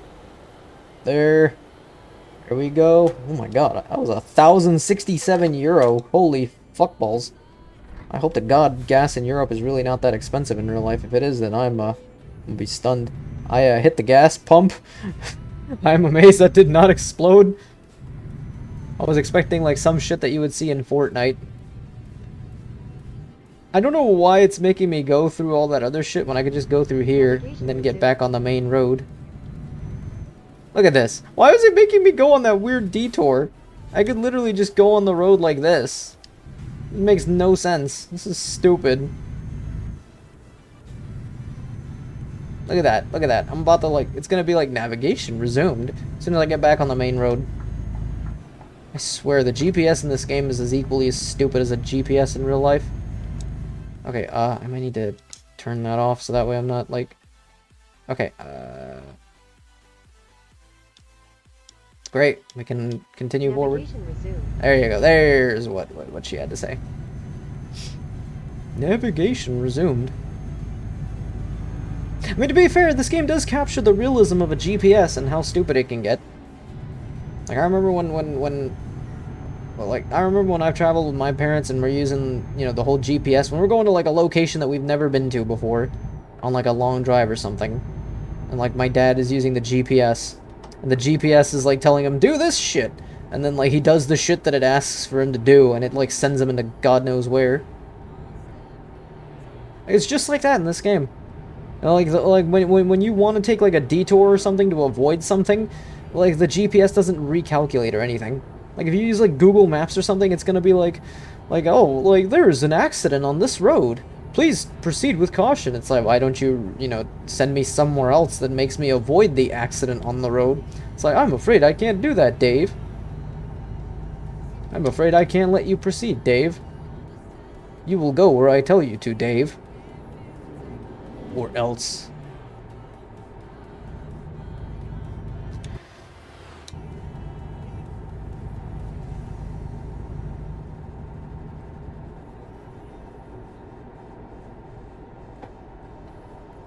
Offer Geld logistic. Well, offer Geld out of my fucking way. I have shit to do. Ooh, lordy, slow down, slow down. I almost hit the Volkswagen in front of me.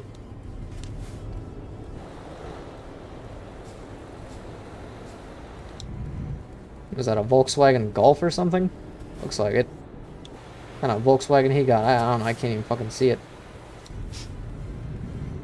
Alright. Bonjour, gentlemen. I need to move forward.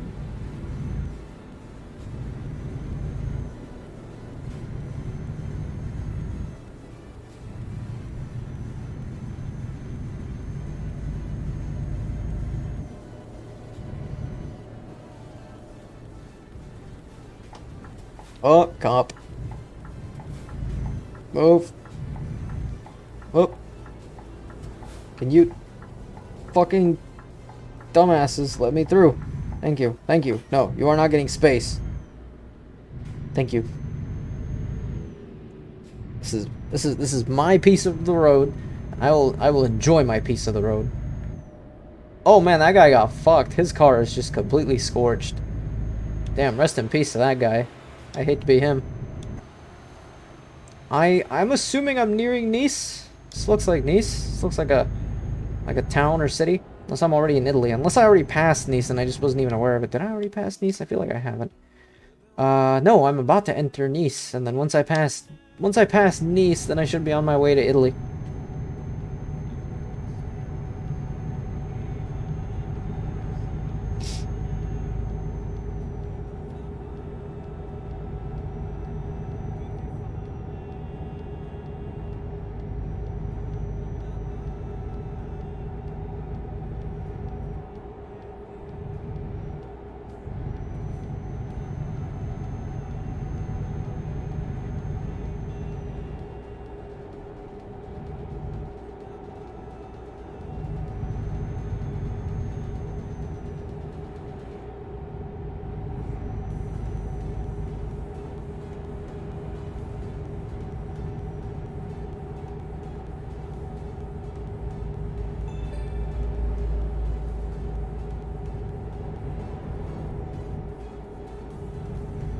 Oh my god, it's Bulg Logistics again.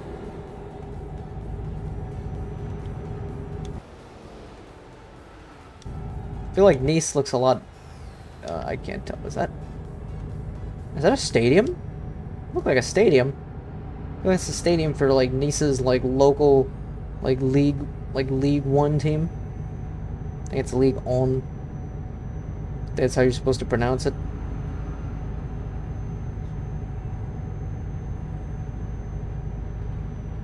The French League.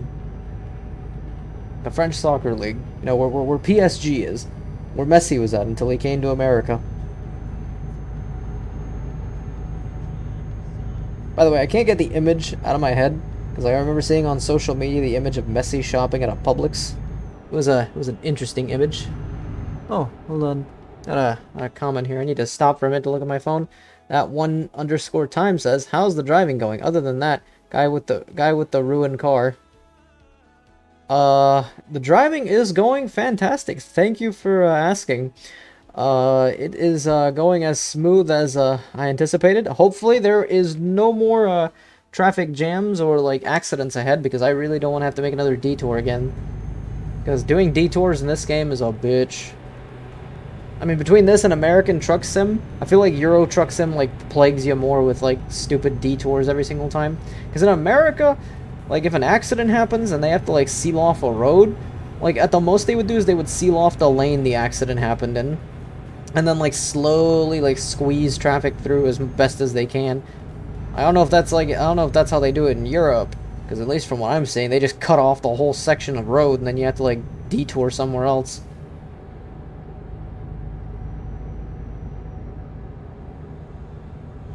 I remember seeing the video the other day on, because I've been watching a lot of like police body cam vids on YouTube. Honestly, those vids are entertaining to watch.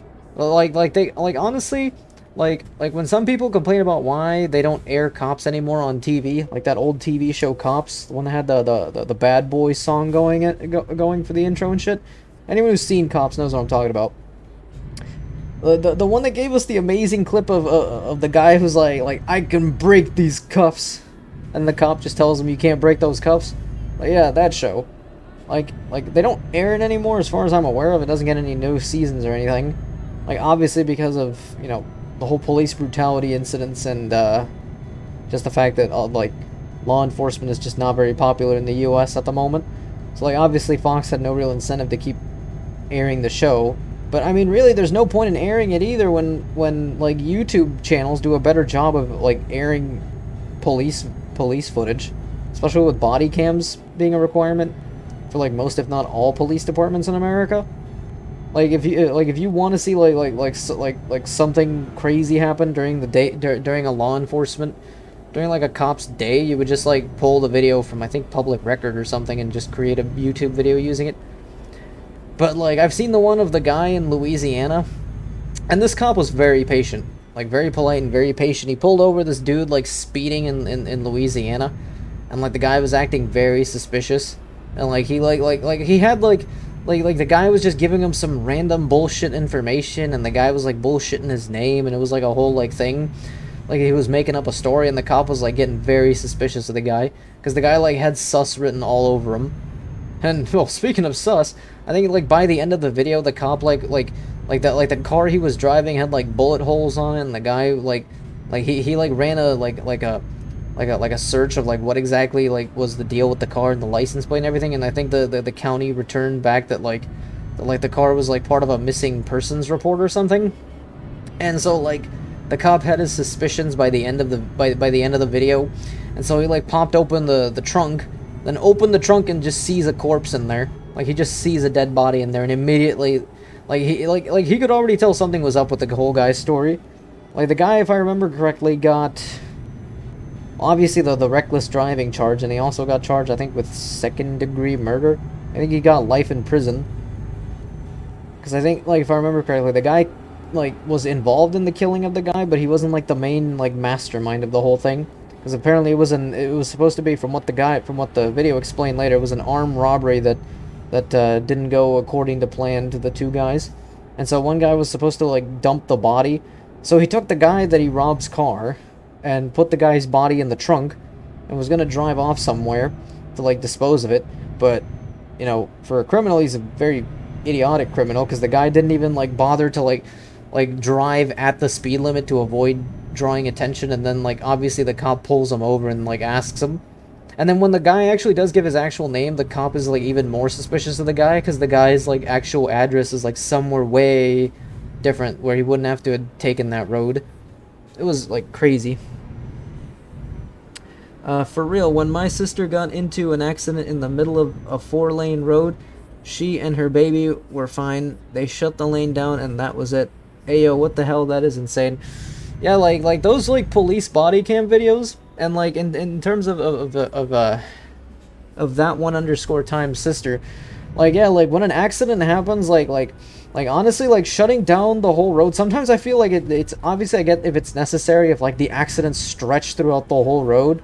Like obviously like there was a multi-car accident that happened, because I know those are very frequent on like I-75, I-95, and I-4 here in Florida, especially I-4. So you get like the big pylon accidents, or like a semi truck or something carrying cargo that just like flipped over. Like yeah, I get shutting off the road for that very reason. But like at some point, obviously you gotta move the thing to get traffic to keep going. But like in terms of the body cam vids, like those things, like honestly, I kind of get why they don't make cop shows anymore on TV when YouTube just like, you know, just does it better. If you want to see like actual like real like cop footage and like not like purposely edited to like make the police department look good, because like when in terms of these like channels, like I'm not gonna lie, I'm not one of those people that's like, oh yeah, every cop is fucking terrible. No, like that's just generalizing, like all cops are like bad or something, which they're not. Like, there's good cops and there's absolute shit cops. And like when you go on like these channels that like show these body cam vids, they will show both the really good and the really bad. Because I remember one of the really bad ones was of a lady who was like, I think she had like mental problems or something in like San Antonio, and the cops like did not handle it even remotely well. Like they shot her up completely. And I remember it was on the news. Like it was a clear-cut case of police brutality and excessive force. And all those guys I think were like fired, and I think they were also like put on trial. Because like the lady absolutely like she wasn't right in the head, but like it was no excuse to like unload like full like magazines on her. Like it was just like it was one of those things where it's like they could have easily just spoken to her and like calmed her down, or like taken her down without lethal force or something like that. But like unloading, like, and they were like shooting at the house repeatedly that she was in. So like yeah, like I remember seeing the body cam footage on YouTube. But like I'm glad that these channels show both the good and the bad, because with shows like Cops back in the day, those types of shows would just like regularly show law enforcement in a good light. And like we know damn well that not everything is all sunshine and rainbows, and you end up with like the really bad cases. So in my honest opinion, the body cam footage is like those channels that show that, like it makes for some interesting content to watch on YouTube. Like it really puts like shows like Cops, or like I think it was like oh fuck, I forgot what the other one was called. It was one that I think was on True TV or something. It was like some sort of cop show. I forgot what the name of it was. That was like overtook Cops in terms of popularity. Whoop, I'm about to slide off. The statistics of mental health patients and being killed by police are so sad. Like it's really scary.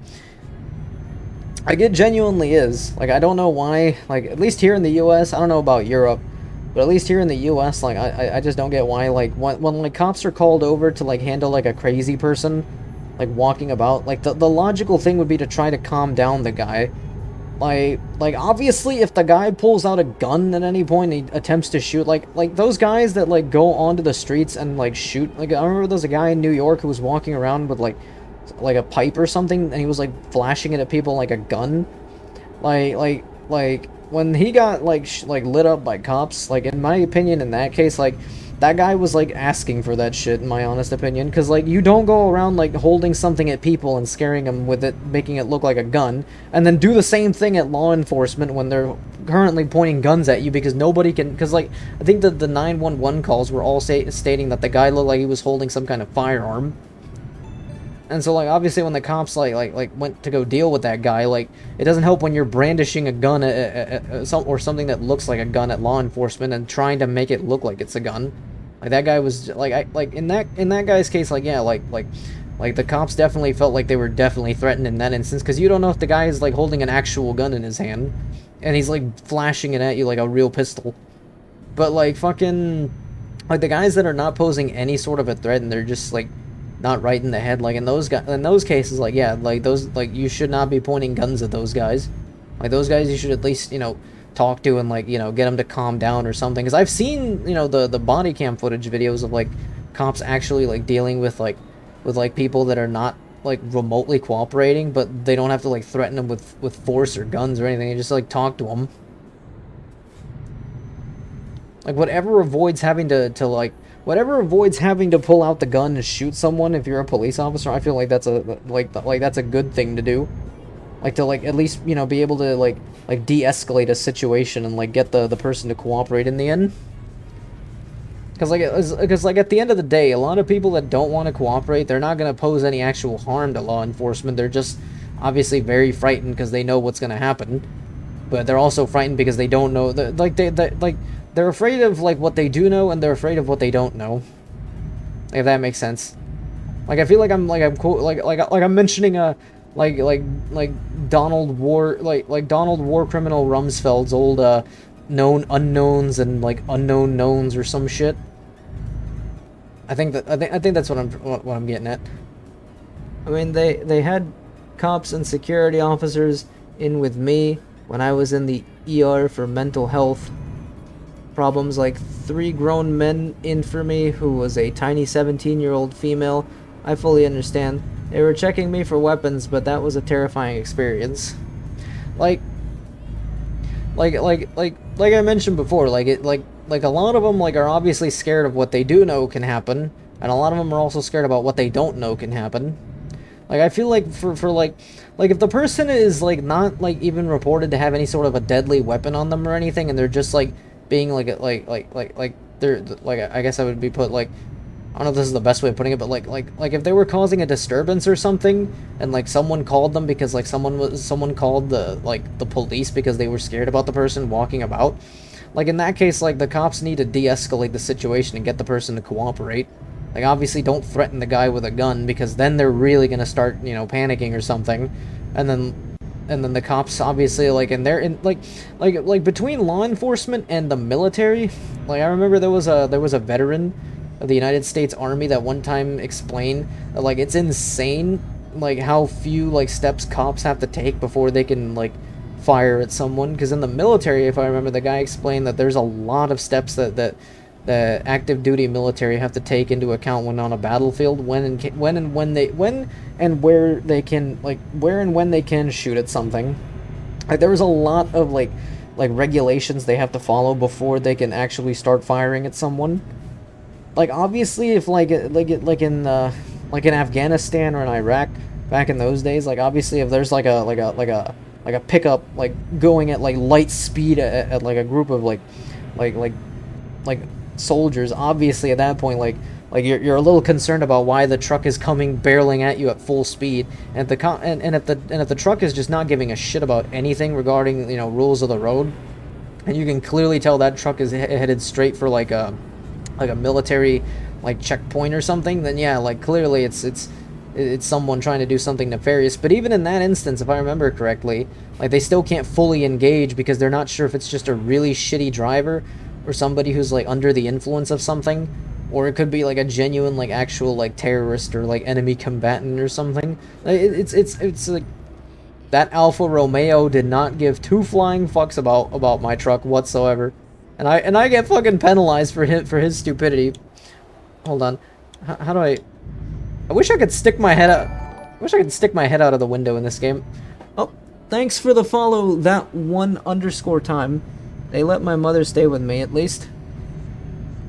Like, Like, I feel like in terms of how law enforcement has to be done in America, it needs to be completely changed, in my honest opinion. I don't agree with those people that are like, we need to like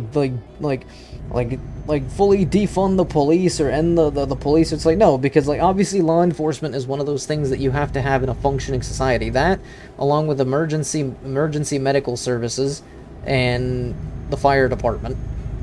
Like, obviously fire, EMT, and law enforcement are three important things that you have to have, obviously, as well as the military.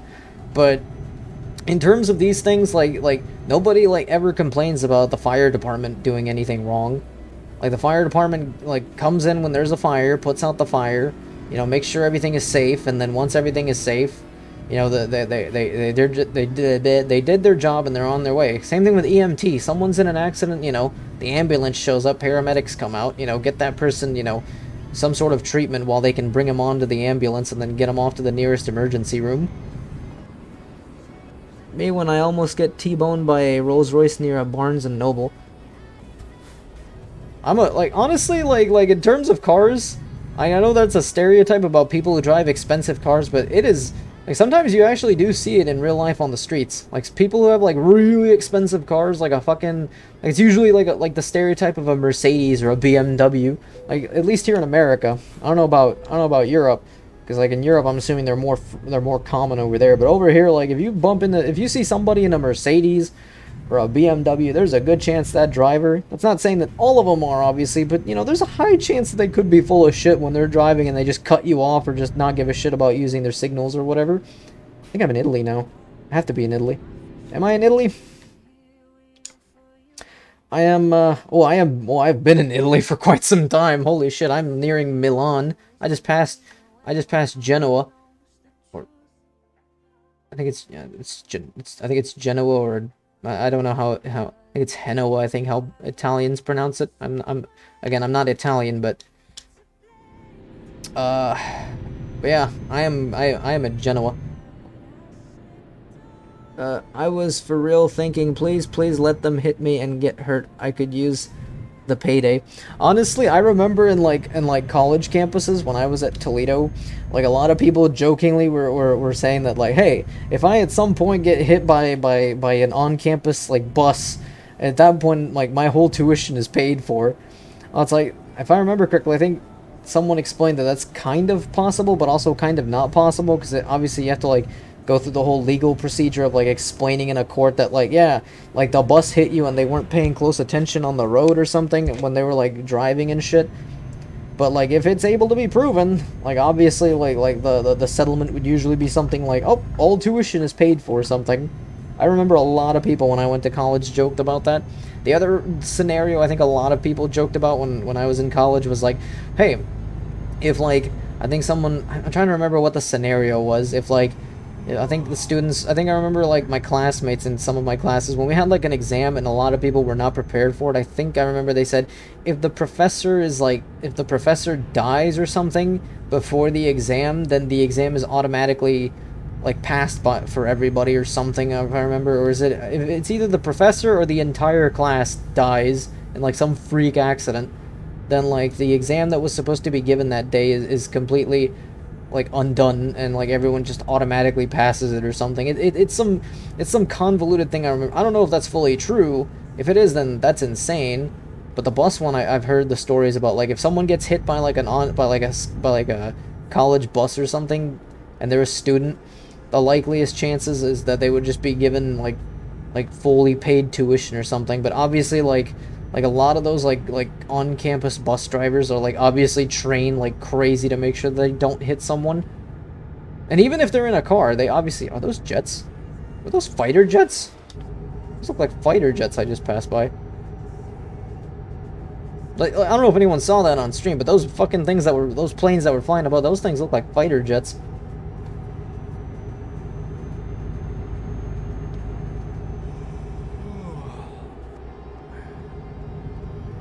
Also, for the _time, thank you for that follow. I know I mentioned that before, but thank you. Every follow helps get us closer and closer to 50 followers here on this channel.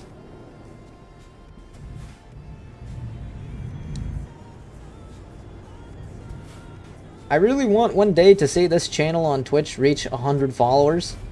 Like, honestly, like, getting past 50 is like a landmark goal or something on a channel, because obviously after 50 followers, like, then, like I mentioned earlier, like, you get you get a subscribe button and a donation button. Like obviously I've mentioned this before, but like I don't recommend subscribing to this channel when a subscription button pops up, because again, like, unless you're like frequently streaming content daily. And this is the other thing, because I was going to mention about this earlier. Hold on, I need to see the comment. There was a girl in my school who had a seizure during AP exams, and her whole testing center got to pass.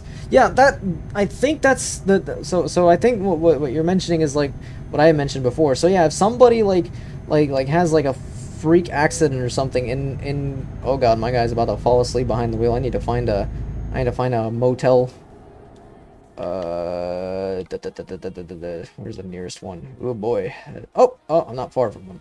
Okay, I hope to God I can make it there, because if not, I am fucked.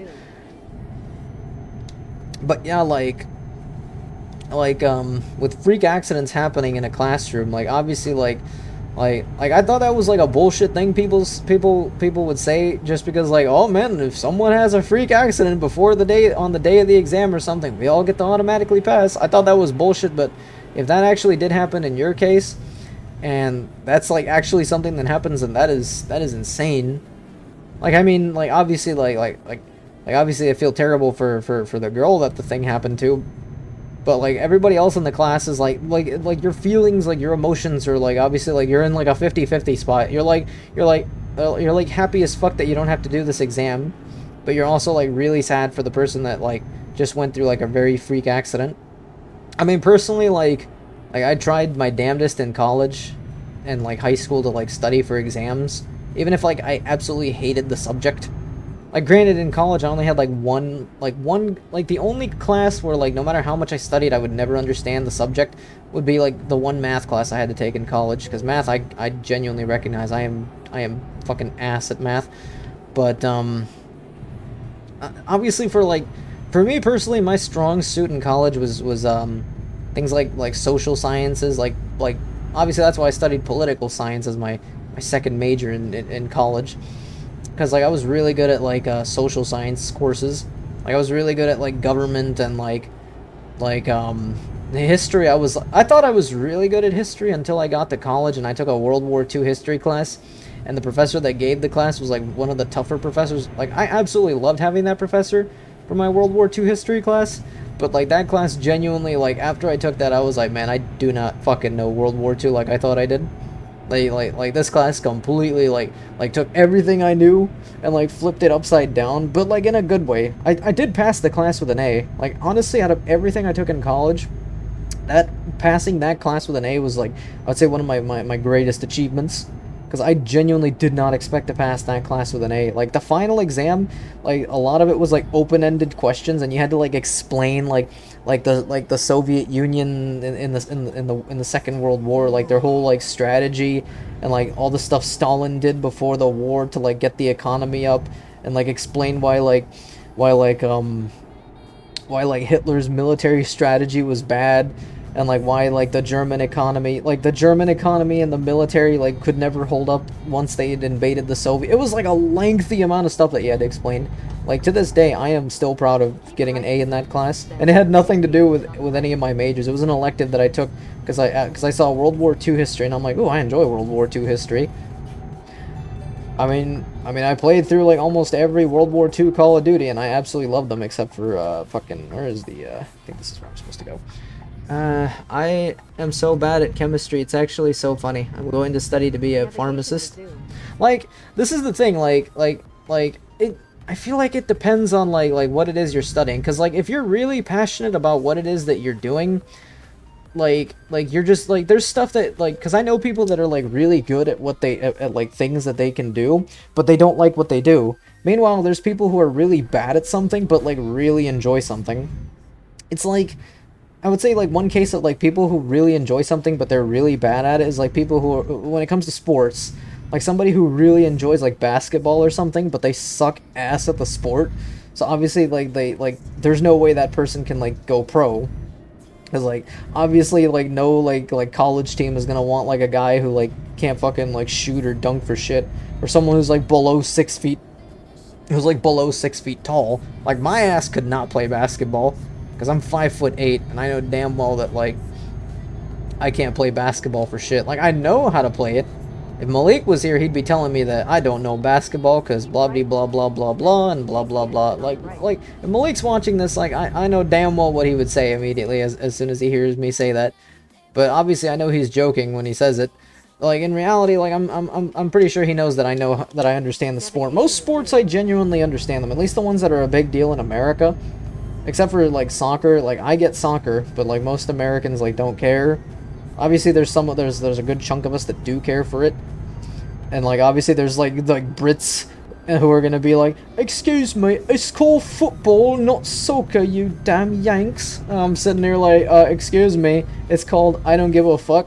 You know, I'm enjoying the sport in some capacity, which is, you know, something that is unheard of for an American. You know, like maybe 30 years ago, but like nowadays you got, you know, people like me. Granted, you know, like if you're like the son of like parents who are like immigrants from like Latin America or Europe, like even if like just one of your parents is an immigrant from like Latin America or Europe, obviously you're gonna be, or like Africa even, or like even Asia, I guess. But I guess it depends on like the Asian country, because like I'm assuming if you're like Korean American, I don't know what sport they care about in Korea. I know they care about soccer over in Korea. But I know, like, in Japan, they really care about soccer. Of course, I think baseball is still, like, their traditional sport. I had a hyperfixation on civilian impacts and immigration patterns during World War II.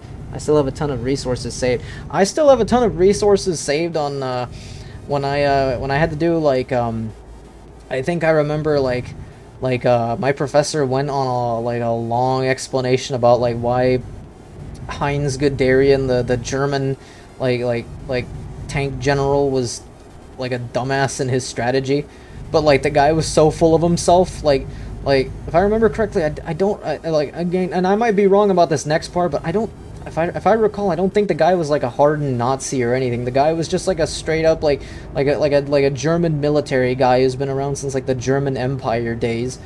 And like the guy is like very full of himself when it comes to like his views on tank warfare. Like the guy had like a very like wild view of it, and like he constantly butted heads with other like German military generals, like saying that like their strategies are stupid and that his strategy is the best. And I think at one point I think he had a biography that he wrote once, where he basically just, in the whole, this was, I think it was published in like the 50s, like long after the Nazi regime fell, and he was basically like the whole book just explaining why the German high command, like the Nazi high command at the time, was like brain dead for not listening to him. He was a genius and that he thought Hitler's like strategy was stupid, which, I mean, in his defense, yeah, Hitler's military strategy was fucking stupid.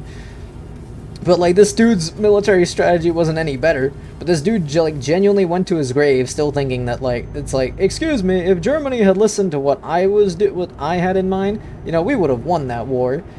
And like I remember my professor just explained he would have not won that shit. Like no matter what his strategy was, he would not have won that shit because he lacked the resources. Like he lacked the logistical support to even like successfully invade the Soviet Union.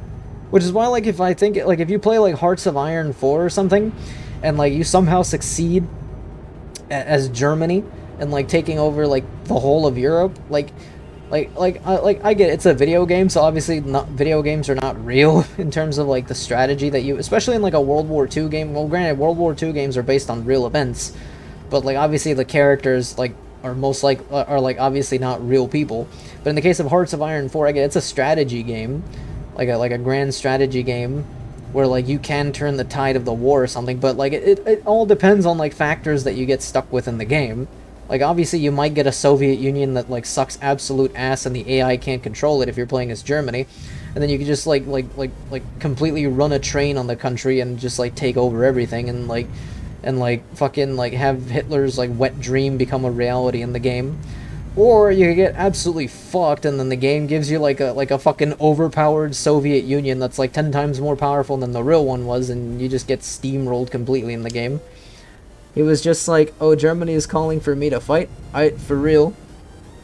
No, that like that was the funny thing I remember reading about because I remember we had to read about like a thing from like Guderian's book, and like it like absolutely like had me laughing when I read through it because the dude was just full of shit from the beginning. The dude was like, "Excuse me, all the other German generals don't understand my thinking. See, I am on another plane of existence mentally because my strategy is the best and everybody else's strategy is stupid." And I also and I think he even said like and I know this would have gotten me killed during the Nazi regime, but I believe that Hitler was an idiot. My strategy was better. You see, if I was running the whole military, we would have won that shit. Like low key would have won that shit. That was the opinion that this guy had in his writings. It was hilarious. That's why like it makes me laugh my ass off.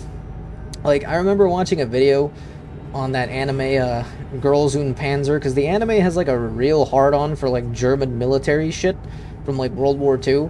Like I think the one girl that's supposed to like look like a German military, I think she was supposed to be based off like Erwin Rommel. Fucking, I think she's like out here like mentioning like great generals or something, and she mentions Guderian, and I'm watching this as like a history buff, and I'm like, ooh, no, that guy was not a great general. That guy was an idiot. If I remember correctly, I don't remember what like charges he had against him after the war, but if I remember correctly, I think they were able to prove that the guy didn't have anything to do with the Nazi regime. The guy was just like your standard general who's like I am the fucking genius of this, and I am super genius, more genius than the rest of you, and I will win this shit. Like I remember watching, like, I'm not gonna lie, Girls und Panzer is an amazing fucking anime to watch. Specifically if you're like watching an anime for the sake of watching tanks blow each other up. Like, but honestly, like when you like sit down and actually listen to like the actual like random shit the girls have to say in it, you're sometimes like, man, some of these girls are like clearly weren't paying attention in history class, or clearly didn't do their research like all that well. But honestly, you obviously don't give a shit because you're like, it's a goofy anime about high school anime girls blowing each other up in tanks and like old World War II tanks. I remember someone made I remember seeing a video once by like this like anime YouTube channel that explained that like the majority of the fan base for like Girls und Panzer is just comprised of like right-wing crazies and like neo-Nazis and like the far right. And I thought that was bullshit until like I remember like a friend of mine one time brought me into a Girls und Panzer Discord server. And I go into the political section, and it is very true. I think the server got shut down, because I remember one day, like, I just wasn't in the server anymore, and I remember I was just like, well, I mean, it's not like I'm gonna miss the server anyways, because the server owner and, like, literally, like, a good chunk of the server was subscribed to some really crazy shit. Like, crazy, basically, like, the crazy shit you would hear someone, like, oh god, like, I'm trying to think, like those crazy guys that you see on like CNN or something that are like that like clearly voted for Trump, but they basically like are like the really far right guys. Like I can't name them right now off the top of my head, but hey Maliki, how are you doing? Maliki, I see. Wait, what'd you say, Maliki? How'd you know it was me? Cause I have the Discord in-game overlay enabled, and I can see who just joined. At least for this game, it's enabled. What are you on your? Seems kind of federal. What? Yeah. So how's your break going, Maliki? I don't know when my break, you stalker. Because you work today? How do you know I work today, stalker? Because it's Wednesday/Thursday. How'd you know that, you stalker? Because there's a calendar. There's these things called calendars that have existed. Why do you still have a calendar, you fed? I have a calendar on my phone. I have a calendar on my wall. Actually, I need to change Why that. do you have a phone, you fed? Why are you talking to me through a phone? I'm not. I'm on my computer. How are you on your computer while working? You were on a forklift last night. How the fuck are you able to fucking use a full-blown ass computer while talking to me? It makes no sense. It's like, well, simple. I left early, and now I'm at home. Sure thing, Maliki. Colonel. By the way, Jimmy, I think I'm aware that you're watching this stream. Please you know, join the Discord if you can, because you know, would love to have a secondary voice on here to you know, constantly. But I'm not enough for you? No, because you're at work. You're not gonna be here for that long. This was like Friday night, then yeah, you'd be here for a while. You're right. You're right. I'm not gonna be here for long. I'm back. I'm leaving now. Oh my God, Maliki! No, don't leave me. I'm worried that he's working. That was Maliki. Obviously the gentleman whose stream I was on over the weekend. He streams usually somewhere between Friday and Sunday is when Maliki streams. Usually once a week, sometimes twice a week, depends. I need to get gas. I would definitely recommend. Following his channel. It's a link to his channel is on my channel. Hat of Discipline _ you know, interesting content. Very Maliki. Much bitchiness. He may be a bitch, but he's my bitch. I know that I don't know if he's watching this stream right now. I don't think he can, but when he does see the recording of it, want him to know that. The one _ time says, I remember someone looked at me and was like, isn't it kind of anti-Semitic of you to think World War II is so interesting? And I just kind of stared at her like she was stupid. Okay. It's not anti-Semitic to look, like, obviously, like, I'm aware of those people that exist. And this is like this was one of the things I did remember encountering on that Girls in Panzer Discord server I was in. Fucking, like, when I went to the political discourse section, they were like really like going on to like the anti-Semitic conspiracy theories and shit, like really hammering into that shit. I was like, oh god, it's these kinds of people that this server is run by. Like, I thought it was a joke among like weebs that like Girls und Panzer fans tend to lean in that direction politically, until I like was actually in a Girls und Panzer Discord server. What the fuck is this guy just doing here? Holy fuck, dude, move your chateau whatever truck. Oh. Wait a minute. What?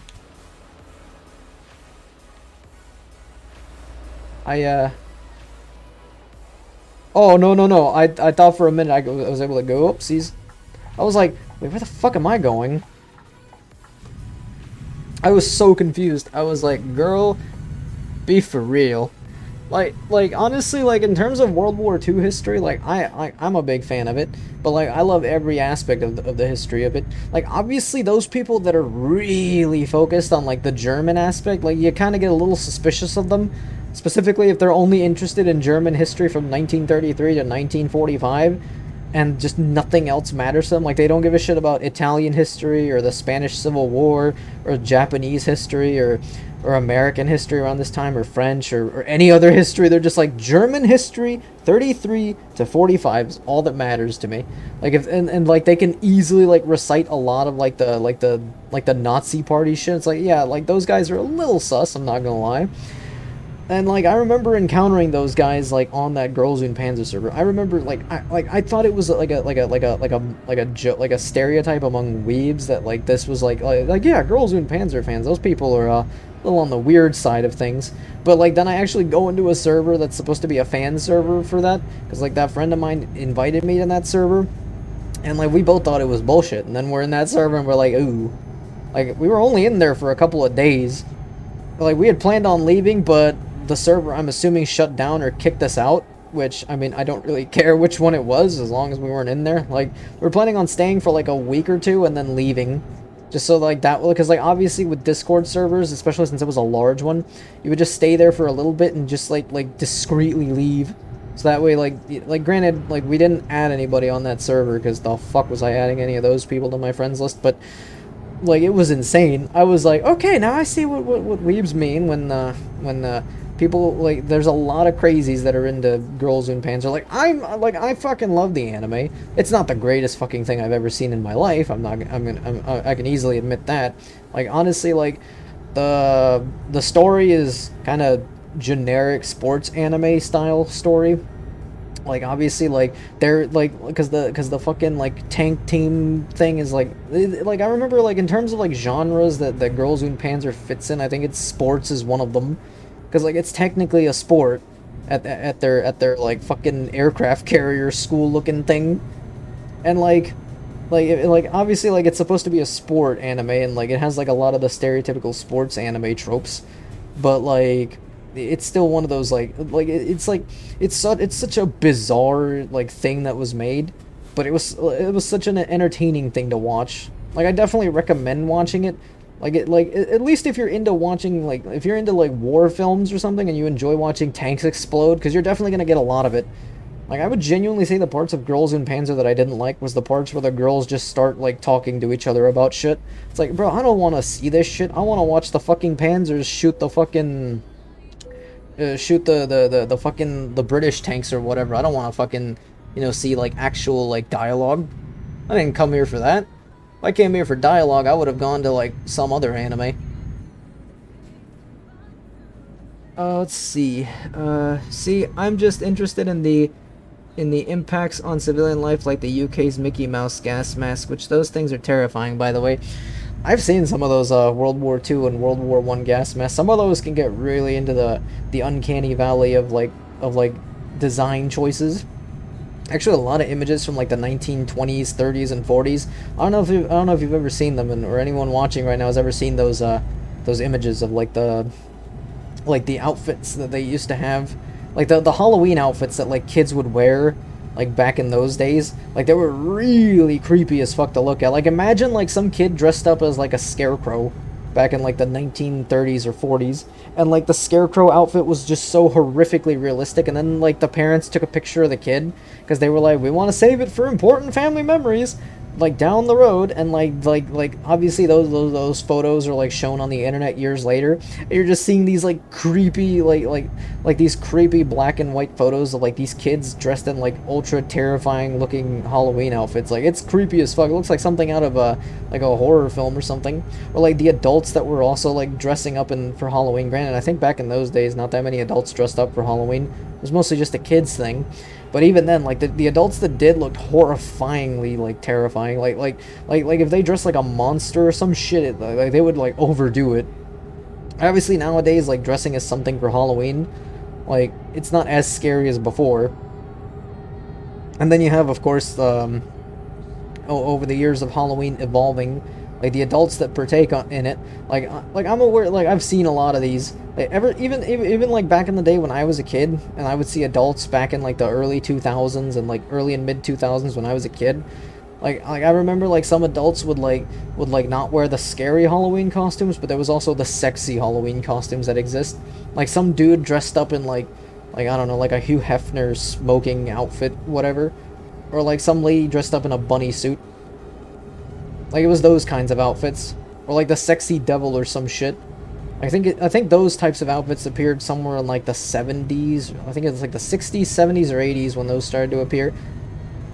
And obviously, like the main attraction is still the scary ones, because like some people can still pull off scary shit, but holy fuck, 1920s, 30s, and 40s scary outfits were insane. Like those people who were wearing Halloween costumes in those days were wearing some fucking horrifying shit, like the shit of nightmares.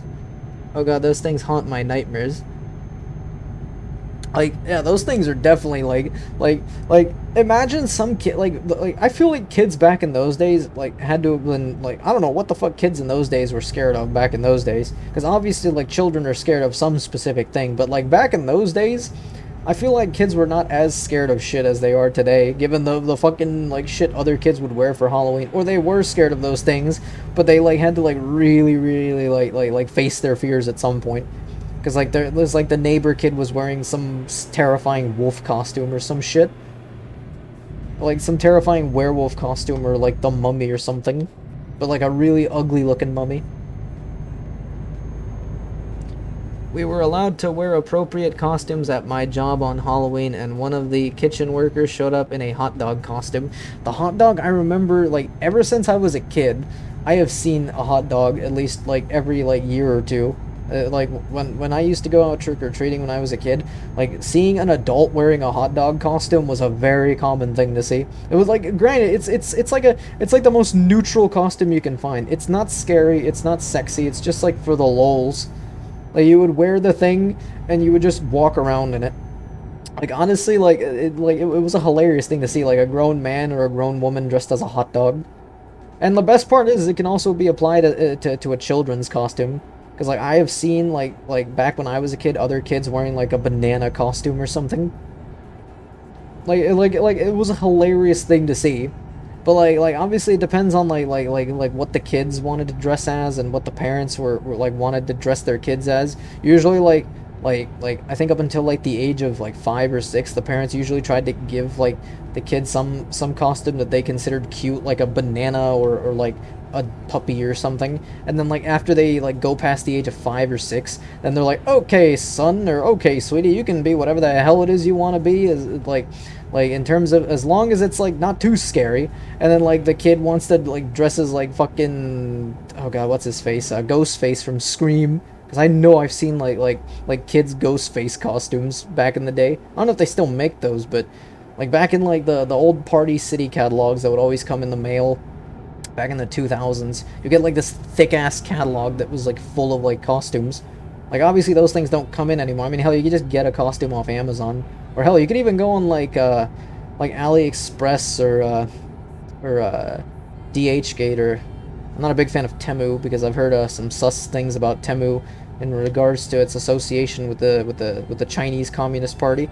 But granted, it's the same thing for DHgate and AliExpress, but Temu really has some controversial shit behind it.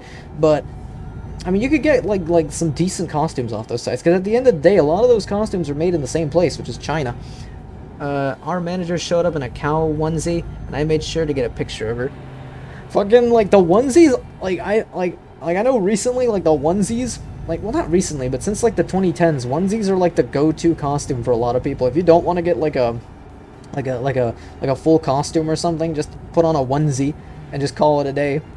Which, I mean, as long as you're dressed as something you would never wear on a random day of the week, like, I would say it counts as, like your standard Halloween costume. One of my favorites I remember seeing is the people that would dress as, like, that would show up in, like, their normal attire, and they were like, yeah, I'm dressed up as myself for today, or I'm dressed up as, like some random, like person they know or some shit, but they, like, are wearing, like, standard street clothes or something. That was, like, obviously those were, like, the zero effort costumes, but you have to give them credit for at least, like, giving some sort of backstory to the costume. Now, I will say, like, I feel like another thing that helps with, like, Halloween costumes these days is those people that take cosplaying very seriously. Like, I'm not a big fan of dressing up as stuff, because, like, obviously when I was a kid, I remember the Halloween costumes I had when I was a kid. I think one year I went as Batman, and, like, a couple of years later I went as Spider-Man. So those are my two preferred heroes. I mean, granted, that's probably, like, a lot of people's preferred heroes from, like, Marvel and DC. Like, I'm a very, like, basic bitch when it comes to comic book heroes, but yeah, I remember, like, those were the costumes that I would wear when I was a kid. I think one year I went as, like, Jason Voorhees, because I think I still have the Jason mask somewhere in a box somewhere in the garage. If it was just a generic hockey mask, but it was obvious what it was supposed to be. But in terms of in terms of, like, Halloween stuff, like, I feel like those people that, like, do very good cosplays for, like, anime conventions and shit, I feel like Halloween is another time for those people to just, like, wear something and just go about. Like, obviously not something ultra complicated, because I've seen, like, dudes, like, I remember seeing videos on YouTube of those dudes who would go to, like conventions dressed up as, like a space marine or something from Warhammer, and those things are insanely complicated. Like, it looks amazing when you see it in person, but, like, obviously those things are like a bitch to make and a bitch to put on at the same time. But, like, once it's on, everybody at the convention knows damn well that you went as this sick-ass space marine walking about all over the place. From what I do remember from the videos, it was a pain in the ass to walk in those outfits. I mean, granted, the guy has to put on, like, stilts in order to be able to get, because, like, obviously Space Marines ain't short. I mean, granted, there are some guys who, like, don't go that far with the outfit and just simply, like, wear an outfit that, like, matches to their height. But then there's dudes that are like, no, you gotta go all the way with your Space Marine outfit, so you're gonna have to put on stilts and then, like, get the outfit on and then walk about. It's obviously a pain in the ass to walk around when you're using stilts, especially if you're not used to using stilts, but, like, still, like it's a sick-ass outfit. Like those, in my opinion, when it comes to, like, cosplay outfits, I'm a huge fan of the ones where it's, like, they replicate, like, armor from, like, Halo or like Star Wars or like Space Marine, like the really complicated like battle armors. Like I absolutely love those things.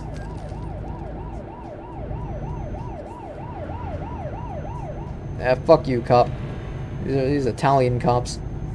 Fucking dude, fucking find me for speeding, like going 10 on an 80. Hold on, where am I? Am I still in Italy or am I finally in Austria? No, I'm about to hit. No, no, I think that's Hungary. Oh, never mind. I'm not even going through Austria. I'm going straight to Hungary.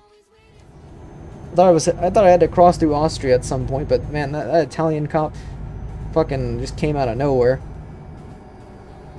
I'm still gonna go 10 over because I got plenty of euro on me. I don't give a fuck. I need to get this cargo over, and honestly, my driving is not that ass.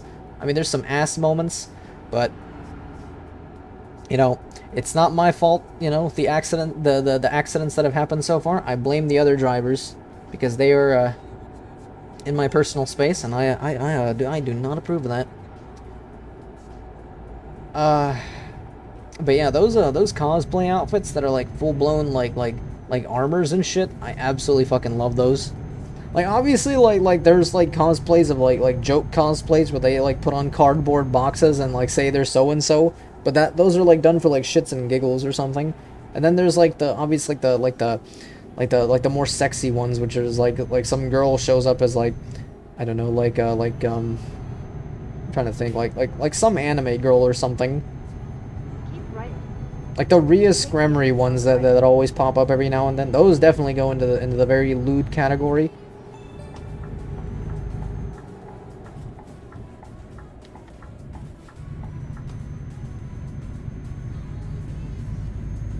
I'm doing my best to get my nephew into the Mandalorian because I think it would be so cool to do a costume with him. The Mandalorian armors, there are some of those that definitely like look amazing. I think I remember like someone at one convention took a Mandalorian like styled helmet and like gave it to like Giancarlo Esposito and like asked him to sign it, but I think it was all I'm trying to remember. Were they just asking for a signature? But I think they also wanted him to put it on. Like he did put it on for the whole photo op and everything. The helmet looked fucking sick as hell. Like those dudes that do Mandalorian armors, like Jesus Christ. It's one of those things that's like, bro, I wish those armors were real and like they could actually serve as like actual combat armor.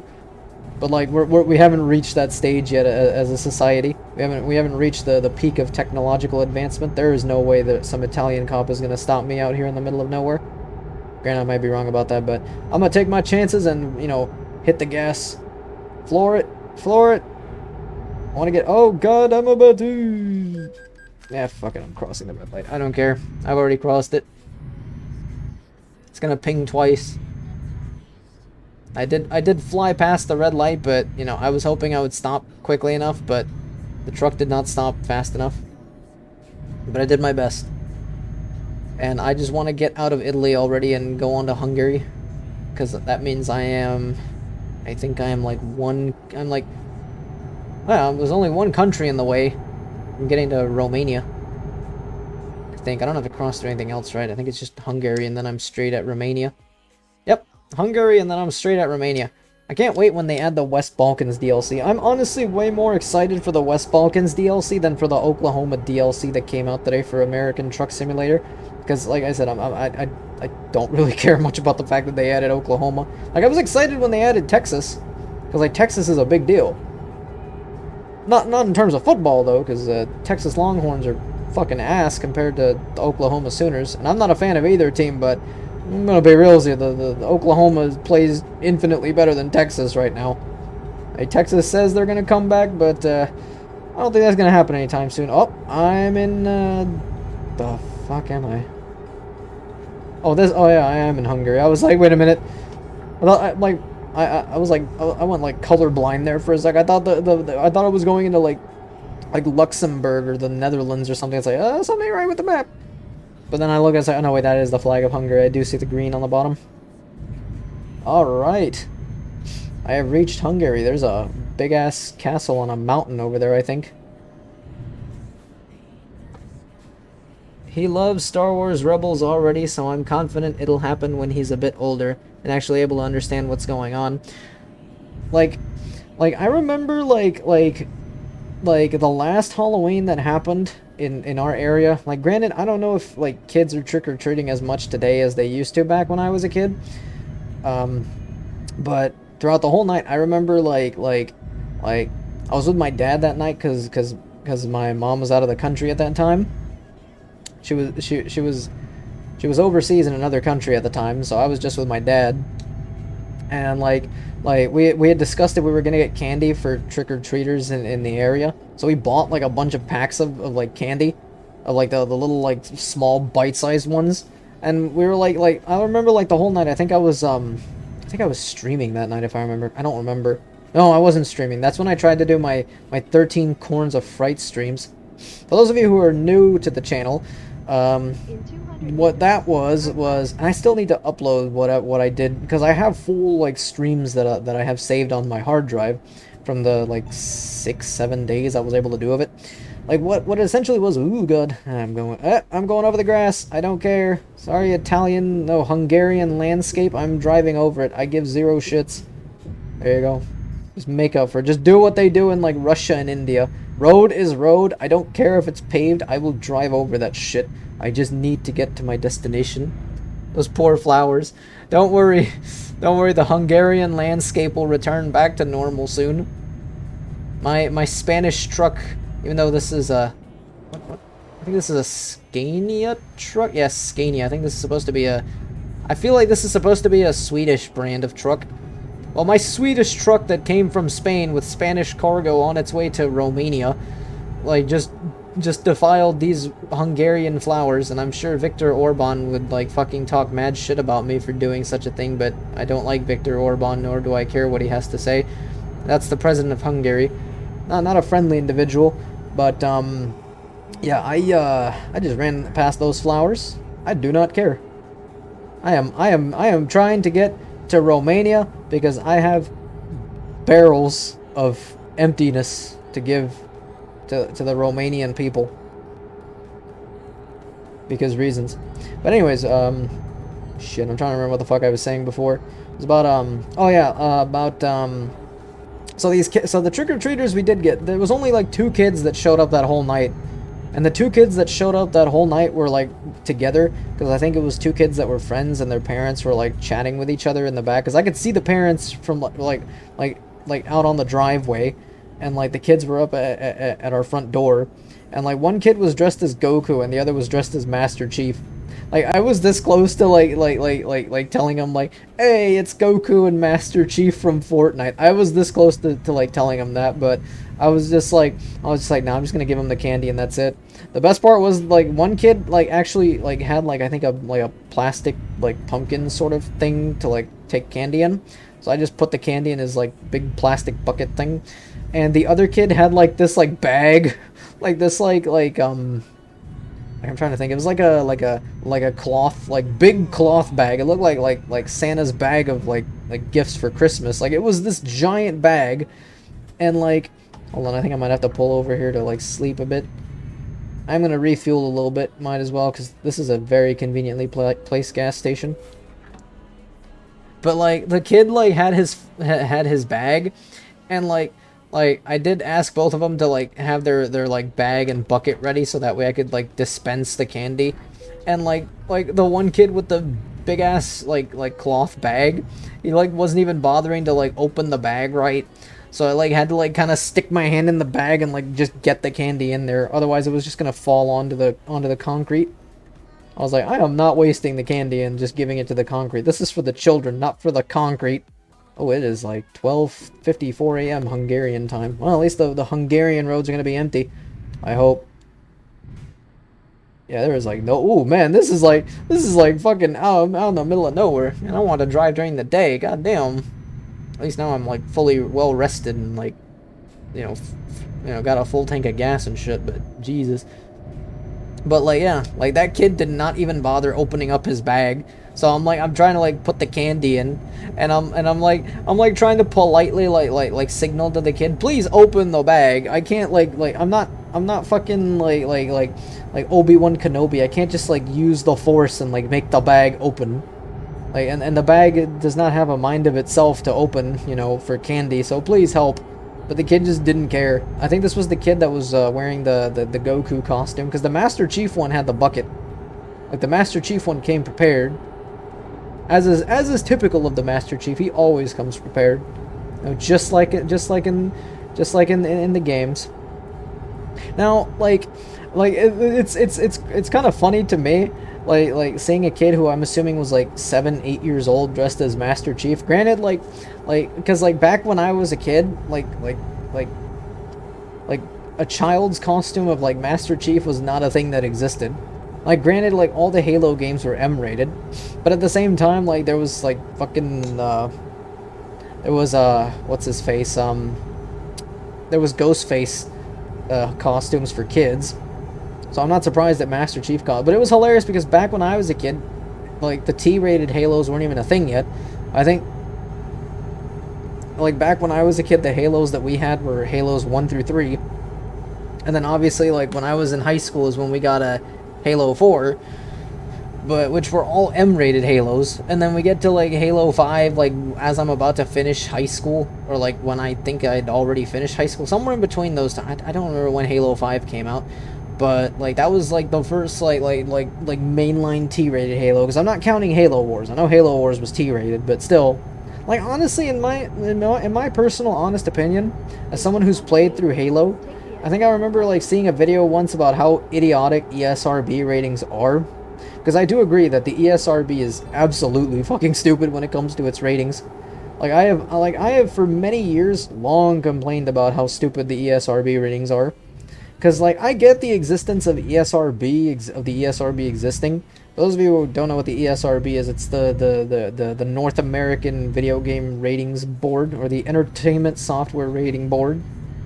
Basically an organization that was created in the mid-90s for like rating video games here. It's a private company that's I think in cooperation with the gaming industry here in the US. But like the ESRB was like a necessary evil that had to pop up, so that way the government wasn't like enforcing video game ratings.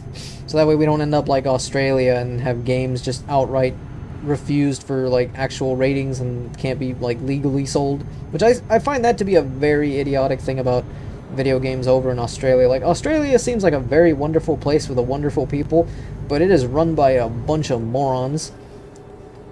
Tony Abbott was Prime Minister of Australia at one point, so I mean, yeah, run by idiots is very accurate. But I do not understand why the Australian government has such a huge nanny state opinion about video games. Like, it's like, oh, if the video game is too violent or too sexual, we just won't even bother giving it a rating. And in Australia, you can't sell a video game unless it's been given a rating by their like rating board. And it's like government. It's like literally the law over there. So like if you have a game that like they refuse to rate, you just can't have it sold anywhere. And I think that happened with Left 4 Dead 2 over there. Because they were like, oh, it's too violent for Australian audiences. I'm like, but it's an M-rated game in America. It's a game specifically meant for mature audiences. Like, obviously a child is not going to be playing Left 4 Dead. I mean, granted, there's probably going to be a kid playing Left 4 Dead. Who the fuck am I kidding? It's 2023. Well, no, at the time it came out, which was like 2009. But like Left 4 Dead 2, yeah, that was the one. That was like the Australian government was just like, we're just not even going to rate this. Like, I don't like the idea of like a government-sanctioned like ratings board for entertainment, because honestly entertainment should not be I'm just gonna say it outright. I'm politically left-leaning, but like in terms of like there's things that the government should be involved in and things that they shouldn't be, and in terms of entertainment, the government has no business in entertainment. Like if it comes to like entertainment ratings and stuff, the industry itself should police itself in that sense. Like honestly, it's the parents' job at the end of the day to tell their kids what they should and shouldn't be playing. Like if a kid is playing like some insanely violent game, then the parent is fully aware of what the game's content is, and like obviously the fact that like they were okay with their kid playing like, I don't know, GTA or something. But like honestly, like going back to the ESRB, I genuinely find the ESRB to be such a stupid organization that exists. But like it's still crazy because like there was a video game journalist who pointed out, like years ago, back when like Halo, I think 3 or Halo Reach came out, somewhere around that time, and he straight up said that he doesn't understand the logic of ESRB ratings, because like Halo was like the violent content in Halo is like on par with what you would see in like your standard sci-fi shooter. Like hell, it was like on par with what you would see in Star Wars at times when the action ramps up. Like it's like it's absolutely like ridiculous when like Halo gets an M rating, and like they're essentially like, oh man, this is too much for children to handle. When after playing Halo myself, like all the Halos essentially, I can genuinely say that like yeah, like this is honestly an M-rated game that I don't see that big of a deal like to see some kid playing, because like it's like the standard level of violence you would see in like a Star Wars game or something, and Star Wars games tend to get T-rated. But like honestly, I feel like the main thing that the ESRB like bitched about when it came to their M rating for Halo was the flood scenes. But even then, the flood is like when like somebody's like corpse gets possessed by like the flood or something, you don't even see the full transformation happening. You literally have to stand there and like watch the transformation from like human or covenant to flood covenant or flood human. It is gross, but honestly, it's not that graphic, especially given the technical limitations of like Halos 1 through 3 at the time. Especially with Halo Combat Evolved. Like Halo Combat Evolved, like for a game from the original Xbox, with the graphics that that game had, yeah, like obviously they couldn't go into full detail on the flood transformation, because it's not like technologically possible yet at the time. I mean, now you could do it, but now Halo doesn't even bother touching on the flood anymore. Because like the flood seemed to have just disappeared. The flood just ain't even there. Which again, it was crazy because like they would appear in like 1 through 3, and like I get them not appearing in Reach, but like 1 through 3 ODST, and like and like I get, like I said, I get them not appearing in Reach and Halo Wars, but then like by Halo 4 we just ignore the existence of the flood altogether. And then, like, onward, like, they just never bother touching on the flood ever again. Like, the Covenant still gets touched on, but especially with Halo Infinite, like, the remnants of it, but, like, what happened to the flood? But again, like, the flood alone, like, yeah, it makes the game, like a little bit more, like gruesome-y, but, again, it's still not, like, far from, like, what you would expect to see in, like, any other sci-fi story. Like, hell, I think if I remember correctly, Star Wars The Clone Wars had an episode where the clone troopers were being possessed by, like, these, like, worm things. And they were, like, going berserk. It was, like, on par with what the Flood would do. Obviously, like, not as graphic as, like, the Flood transformation. But, like, still, like honestly, I feel like, if I was a parent, I would genuinely, like, not see a problem with a kid playing Halo. Because, like, Halo is honestly, like a very, like tame M-rated game. Like, obviously, like, with GTA or, like, Saints Row or, like, something like that, like, yeah, that's a little too much for a kid, but Halo is pretty on par with Star Wars. Like, once a kid is, like, 7 or 8 years old, like, honestly, like, Halo is not that big in terms of, like, content. Oh, yeah, the Worm episode, I remember that one. Yeah, the Worm episode, like, that one is still vividly stuck in my head, because it was, like, creepy as fuck what the worms would do. But, like, that's on par with what you would see the Flood doing. Like, not to the same graphical level as the Flood, but I feel like if George Lucas wanted to, he could have created some kind of, like, race of alien that just, like some parasitic alien race that would just, like, possess people or, like, other creatures. Like, he could have done the same thing, like, in terms of what, like, Halo did with the Flood. Like, honestly, I like, the M rating for Halo, for the old Halos, just makes no sense. And it still makes me laugh when they still give them an M rating today for the MCC. Because, like, honestly, they're very tame M-rated games. In terms of, like, language, there's little to none. I don't recall any time where I hear somebody in Halo screaming fuck or shit, even remotely. Maybe Johnson might have said it once. But, like, for the most part, like, the dialogue in the game is pretty T-rated for the most part. And, like, the violence is pretty standard sci-fi, and, like, honestly, I think the only thing that grants Halo its M rating is usually the Flood. And even then, Halo 4 got an M rating, and that didn't even have the Flood. It had, whatchamacallit, the fucking, oh god, the Forerunners. And even then, I don't know, like honestly, Halo is one of those series where, like, 343 did not have to tone down the series to get a T rating. Like, they really didn't. Like, I feel like Halo getting an M rating would have still helped the game sell regardless, because, like, nowadays, like especially, like, with like people my age, these days, like people like in between the ages of 18 to 30, being like 18 to 40 being parents these days, like millennials and Gen Z. Like a lot of us obviously like don't view the ESRB very positively because a lot of us have had experience with gaming during the days when like GTA was at its peak and like Halo came into existence and Call of Duty was at its golden age with like CODs 4 to Black Ops 2. Like honestly, like what matters at the end of the day is like you explain to your child that like obviously a game is not real. Obviously I'm playing a game that's E-rated right now. No, like, obviously this isn't real life. I can't just ram into this car. I mean, in this game I can ram into this car. There's gonna be a penalty for it, but the penalty's not that big of a deal in this game. Obviously, in real life, you don't want to ram a car next to you on the road because, that's not gonna be very good for you and the other driver. Then the police get involved, and obviously your insurance goes up. You know the whole deal. And you could end up, facing a lengthy prison sentence for trying to kill someone on the road. Like obviously, like even in that case, like even with a game like this, like as long as like a parent can explain to their child that a video game is not reality and what you do in a game obviously can't be done in real life, like that's really what matters at the end of the day. Like obviously there's some games that handle specific content that that obviously you shouldn't be telling your kids up until like the time they reach their teenage years. But like in terms of like a game like Halo or something, obviously Halo is not real. The violence is like obviously sci-fi stuff that they would see in like Star Wars. And the same thing, Star Wars is not real. Like you can't just like go up to somebody and like bash their head in with like a glowy stick and like be like, I am a Jedi or I am Sith. But like as long as you could easily tell them that distinction, and even then, like it has been proven time and time again that video games do not cause any sort of like violent tendencies in people. If that were the case, then please someone explain to me what caused Jack the Ripper to be the way that he was long ago.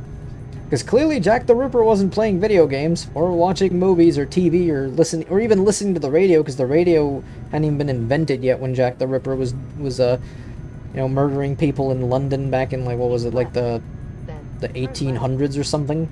I need to check when Jack the Ripper was doing his thing, but again, this has been proven time and time again, and occasionally, morons will try and say that like, oh no, it's the video games that are getting to the children, and we gotta protect the children, and the children, and the children this, and the children that, and I'm like, yeah, but what about people, my age in their 20s? What about us who are, fully grown adults who want to play a game that's like very violent or very sexual in its nature? Like I should have the right to be able to play my game, without any censorship or anything for the children, because if the game received an M rating to begin with, the children shouldn't even be playing it. The parents should, be able to make an informed decision without having to, be like fucking spoon-fed information. Like they should at least be able to understand what the game is gonna be and look at the game for if that, like, you get what I mean. The whole Umbara arc was low-key kind of deep for a kids show. Like there is a lot of kids shows from like back in my day on Cartoon Network. God, I sound like an old fucker saying that, like a baby boomer, but for reals. Like back in my day, the old shows that we used to have on Cartoon Network, like Ed, Edd n Eddy and Courage the Cowardly Dog. Courage the Cowardly Dog especially. There was some episodes in there that I don't know how those episodes were labeled as children's programming. It was like some of those shows would leave you with some fucking nightmares. Like one of my personal favorites was the one where like Courage was like having like trouble coming to accept the fact that he's not perfect, and then he has a dream where this like creepy blue thing shows up and he's just like telling him that he's not perfect. Like that creepy blue shit that's in like ugly looking CGI that was purposely done like that for like the shock value of it. Like yeah, as a kid seeing that's something that gives you a nightmare when you go to bed, and that's a kid's show. Or like seeing some of the other shit that happened in a show like that. But like in terms of like ESRB ratings, like I will agree, like the ESRB is it's a necessary evil to have, but it is an evil that is just like absolutely so stupid when it comes to its ratings. And honestly, I feel like the time to reject AO rated games for like brick and mortar stores should end now. Because like on Steam you could easily get AO rated games without a problem. Hell, I have 2 on my Steam account.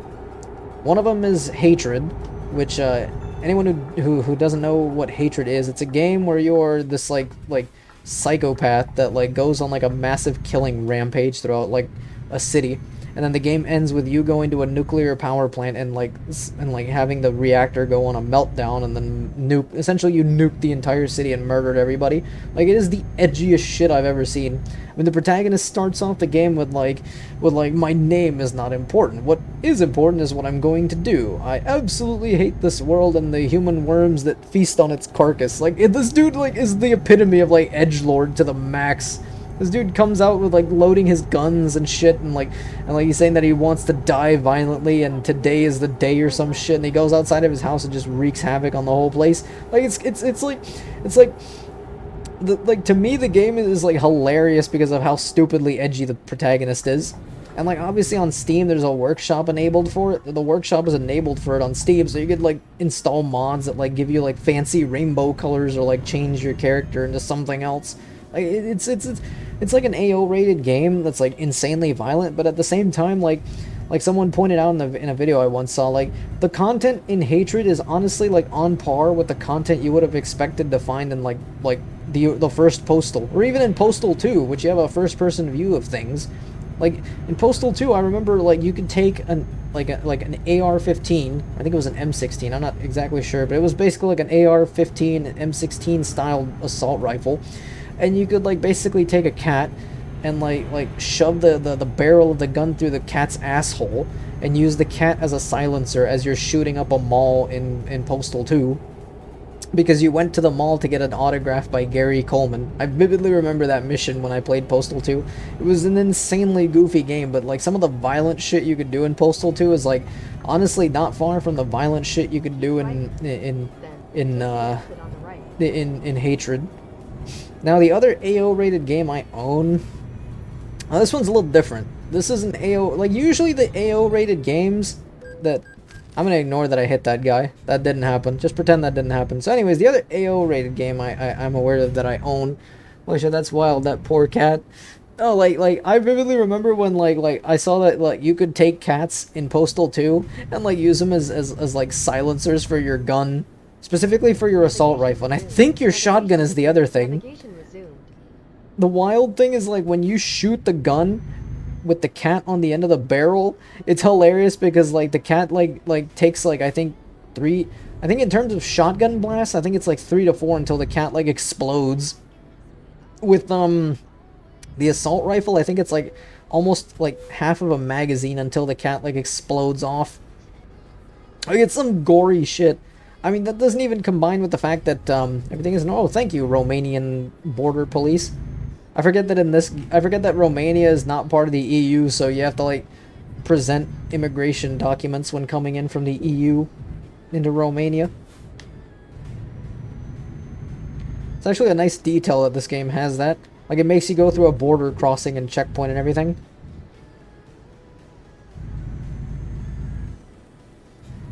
And I gotta go through a way station as well. Probably to make sure that my truck's not carrying drugs or something. It's like, yes, officer, I have like 1,000 kilos of cocaine in the back.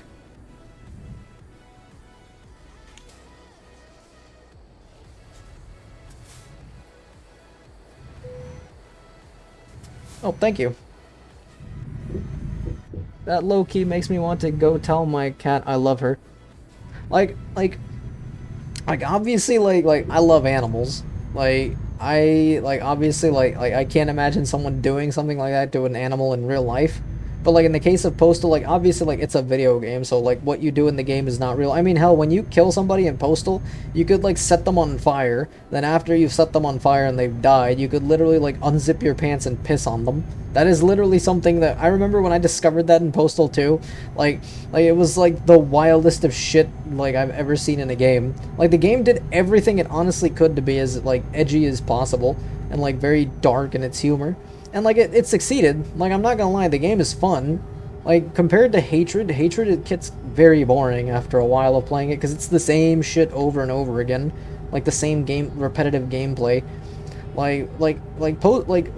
Hatred, from what I was seeing, it was like a game that was purposely trying to be as edgy and violent as possible to see if it could get that AO rating. Because I don't think Hatred ever intended to be sold in like a brick and mortar store or even on PlayStation Network or Xbox Live. Because like once your game gets an AO rating, it can't even be sold on like a digital storefront on like PSN or Xbox Live or the Nintendo eShop. Like the only places you could get your game sold at that point are on the company website, GOG, or Steam. And I think Epic Game Store has also been allowing AO rated stuff or like unrated stuff. Granted, I'm not too sure on that last one, but Steam definitely was a perfect place for it. And they proudly slapped the AO rating on the store page for it. But yeah, the other AO rated game I'm aware that I own is not necessarily a game, but it's like an expansion DLC for an M rated game. If none of you are aware of, if none of you have heard of this game before, it is a game called Eden with an asterisk on it. It is a Japanese visual novel. So obviously those of you who know what a visual novel is, obviously it's one of those games where like it's not really a game per se. Like it's like an interactive story slideshow thing where you listen to like dialogue. It's like an anime, but it's lacking the animation.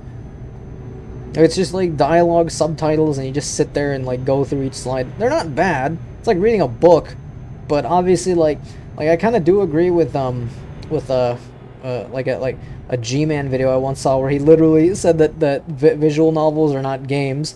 Like, I mean, I kind of agree, but also disagree, because like yeah, like they're not games in the traditional sense of what a video game is, because obviously a visual novel, like you're not fully interacting with everything. Like if you play like Neko Paro or something, obviously like you can't like you're not gonna be one of the anime cat girls and run around and like shoot something or like platform something. You're just sitting there watching 3D, like you're watching there sitting like moving 2D images with like a still background behind them. And or like in the case of Eden, like nothing even moves. Like in the case of Eden, it's just like still images and then like text on the bottom. But the base game of Eden is M-rated, but there is a DLC for it called Eden Plus Mosaic, which basically is, like, if I remember correctly, Eden Plus Mosaic, like, for the base game, it just adds, like, some slightly more, like, gory cutscenes, which I say gory lightly, because it's just, like, blood added to cutscenes where there wasn't blood in the main game. Like, it's really, like not that much of a difference. And there's like full frontal nudity on like there's like one scene in the visual novel where there's like one girl who's like completely butt naked in a lake, and like in the base game like I think she's wearing a bikini or something, and in like Plus Mosaic she's like fully nude. But the main reason why the game got an AO rating, well, this specific DLC, because this game is insanely old. I think it's from like 2006. And the funny thing is the developer, I don't know if it was it's the publisher, Manga Gamer, actually brought it up to the ESRB for a rating for some reason. And like they asked for an ESRB rating, and the ESRB came back with an AO rating, specifically because the main selling point is that it features like a non-canon like hentai thing. Like if you like on the main menu, but granted you have to complete the base game. Like you can't unlock the hentai content until you've completed the base game, because I've actually like gone through the visual. It's a very good visual novel. Like, I'm amazed this wasn't turned into an anime, because it would be a very good anime. But the actual like the actual story itself, granted like there wouldn't be a whole lot to really do in the anime because it's dialogue heavy. Like it's very sad, very deep, like the base story. But like the hentai side content was just added for like fan service. Like it has nothing to do with the story. In fact, it's treated as non-canon by the developers. It's just there for like people who really wanted to see the characters in the game like fuck each other. And it's like full-blown like hentai. And like the ESRB gave it an AO rating. Like the average AO rated game usually gets it because it features like heavy like adult content. But it's very rare when one of these games gets an AO rating for violence alone. I think the only ones that were able to get it for violence alone were Hatred and Manhunt 2. And Manhunt 2 I think had to censor its like violent content, because Manhunt 2 is very bloody and gory. Like even like I don't have Manhunt 2. I don't know of anywhere where you can like get the game on Steam. I don't know if it's available on GOG, or I think it might just be available on like abandonware sites. Because like you can't get it on Steam. And to my knowledge, I don't think you could even get it on GOG. You would have to get like a physical copy of it, but even then a physical copy is going to be M-rated and it's going to be censored. Like on PC there is an uncensored version of it that's available, and like it restores like the original like gory cutscenes that were in the original version of the game that got it its AO rating. Like I remember one in particular was, I think your protagonist is supposed to be like a guy from a mental asylum. At the roundabout. Like he escapes and then like he goes on a murderous rampage because like I think he hears like voices or something talking to him. It's your standard, like anyone who's aware of how Manhunt's like plot tends to be. Like you're usually like some sort of like serial, like the first one you were a serial killer on death row, and you're like let out of prison by a guy who's trying to make a crazy snuff film, and you're like the protagonist murdering people. And then the second one you're supposed to be like a deranged lunatic from a mental asylum, and like you hear like voices or something talking to you in your head, and so you go about and just murder everything in the town, but there's like a plot or something to it. It's your standard like edgy like Rockstar game that they were trying to make to see how far they could push the envelope. But no, Manhunt 2's like AO rated version is very gory. Like one particular execution that you do in the game, you take a guy and bash his head repeatedly into a toilet until like his head like splurts blood all over. It's insanely gory. In the M-rated version, they censor the execution a bit. Like he still gets his head bashed into the toilet, but there's like significantly less blood and his head doesn't explode. And they also, I think like they purposely like glitch out the camera angles and like kind of change a few angles on like how the executions look to make it more M-rated. It's insanely goofy. That low-key makes me want to go tell my cat. Let's see. Oh, I thought there was another comment that popped up. But yeah, like honestly, like I believe that AO rated games do have a right to at least be sold in stores. Because, like, the game is blatantly telling you with that giant letter in the bottom left corner of the box art, that, like, hey, like, this game is not meant for children. Like, it's literally telling you adults only 18 plus. Like if you're a parent and you just blatantly ignore the rating and then complain about your kids playing something as violent as that, like, obviously, like you have no room to complain. You looked at the game, you made an informed decision based on what the game was telling you and the rating it got, and you still had the nerve to be like, this game is too violent for my children. Then, you know, maybe you shouldn't have bought them the game in the first place. You know, it's not the developer's fault that you're a bad parent, it's your fault. Oh, I'm about to get over the grass. Ah, fuck it. Sorry, Hungarian grass. I am almost close to my Romanian destination. I am happy about this. I just got 9 hours left. I might have to take another rest stop in the game, and then I am on my way to the end zone.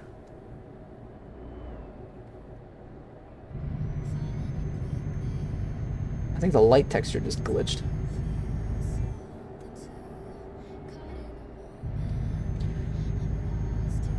But yeah, I genuinely like believe that if a game is I genuinely believe we should change our aspect on like how like at least now in 2023, I believe that there should be a lot of changes on how certain things are handled by American society. Like I get like back in the 50s things were like very backwardsy and like people were like oh, we have to like think of the children or whatnot, even though it was still a stupid argument to make back then, because like yeah, like think about the children, don't let them play the game, but you know those of us who are adults who do want to play the game, we should be able to play. I mean, hell, like the Atari 2600 had like adult games back in like the early 80s, like shit ones like Custer's Revenge, and another game I vividly remember playing long ago called X-Man. I think I talked about it one time when I was streaming this particular game. But like if the Atari 2600 had games like that way back in the early days of gaming, like I see like nothing wrong with having AO games be sold in a normal store. Like obviously like if it's an AO rated game, like the most the store should do is like ask for an ID when trying to buy the game, and that's it. Just to at least make sure that whoever's buying it is actually 18 or older, or at least like is under the age of 18, but like they have a parent or something accompanying them. It's kind of like going to an R-rated movie. Oh, I think I've made it to Romania. Sweet.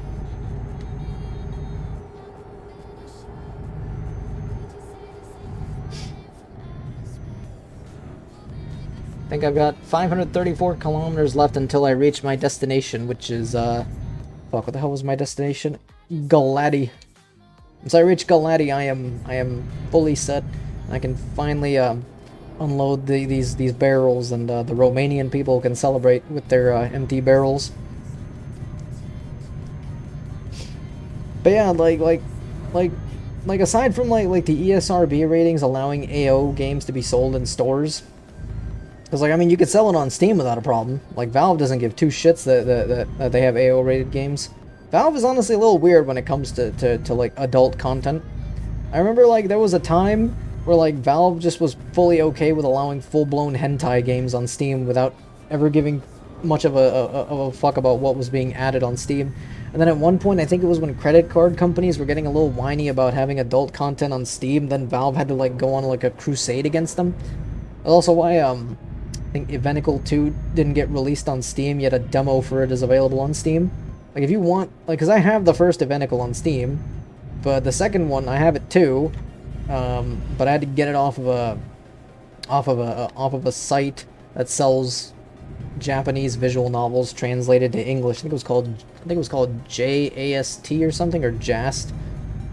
Like it's a legit, you know, digital distribution site for visual novels. But Evenical 2 never managed to make it to Steam because Valve just said no to actually having the game on Steam, yet they allowed the demo to stay on Steam, which makes no sense in my honest opinion. But, yeah, this was when I think Valve was on a weird crusade of, like blocking adult content on Steam because credit card companies were getting whiny about, like, credit cards being used for like people using willingly using their own credit cards to buy adult games on Steam. Like honestly, like that was one of the things I absolutely cherished about Steam. Like the fact that like and even to this day, I will still say Steam, even though it has its flaws, I still approve of the fact that, you know, Valve is at least a much more consumer-friendly company than most other, you know, companies that have digital distribution platforms. Like much more consumer-friendly than Nintendo and Sony by a long shot. And like much more consumer friendly than Microsoft, which I would say out of the big three, Microsoft is like the most consumer friendly. I wouldn't like go on to fully like be like, oh yeah, Microsoft is the fucking end all be all. No, like I'm aware Microsoft is like highly flawed in a lot of things, but at least it tries to give a shit about, you know, its customers. While Sony and Nintendo just clearly don't. My cat is so cute. I love her so much. Like I personally, in terms of animals, I'm more of a dog person. Like I like cats, but I personally wouldn't want to be the owner of a cat. Because I have taken care of a cat before, and I just was not a fan of the cat when it, like, gets on. Granted, this was like a kitten, like a very young kitten. I think it was only like a few months old. And, like, it would jump on, like, everything. And, like I think at one point it was attacking my mouse because it assumed it was some sort of creature. And, like, I had to get it off my desk or else it would, like, fuck up the mouse probably. I don't know, it was just constantly slapping the mouse thinking it was some sort of creature on my desk. And then, like, when I'd, like, tried to set it on the ground, it would sometimes, get on the couch or the bed and just scratch those things. I was, like, taking care of the cat for, like, a day. I was, like, scratching a bunch of shit. And I was just like, yeah, I can't have it do that. I mean, I don't have a scratching post because I'm not the owner of this cat. I did get paid 20 bucks for doing it. For, like, taking care of the cat. But, like, would I ever want to actually own a cat myself? No. I'm more of a dog individual. Like, I love dogs. Like, when dogs climb on things, they don't do it very often. But, you know, at least when a dog, like, gets on, like, climbs onto my leg, it's not gonna, like, scratch the fuck out of my leg. Because this cat badly scratched the fuck out of my legs. I had, like cut marks everywhere. I had to, like, wear jeans in my own apartment. This was when I was in college. Like, I had to wear jeans in my own apartment to make sure the cat couldn't scratch my legs up. Don't get me wrong, it was an adorable kitten, but, like, that alone was like, yeah, I am definitely not a cat person. I am a dog person all the way. Because I have taken care of dogs before, and I absolutely adore dogs.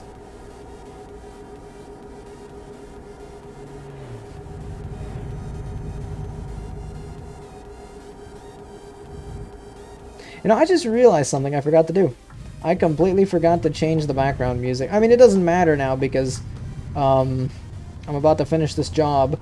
Once I finish this job, that's where I'm gonna call it an end on the stream. I still got 7 in-game hours left. I feel like I could change the music in the background for like this next portion, at least for the remainder of the stream. She got fixed and was like, nah, fuck this, I just want to nap in the sun. Yeah, usually obviously it varies from cat to cat. Like some cats will absolutely love like some cats will absolutely adore like just sleeping all day, while others just get like jumpy everywhere and just like want to get on top of stuff all the time. It's absolutely insane. Honestly, like I said, like I love animals. Like there's some animals like I would love to take care of, especially dogs. But no, cats, bro, I just can't do cats. Little too crazy for me. Like I just don't want my legs being all bloody, scratched up again. Okay, I think that will do.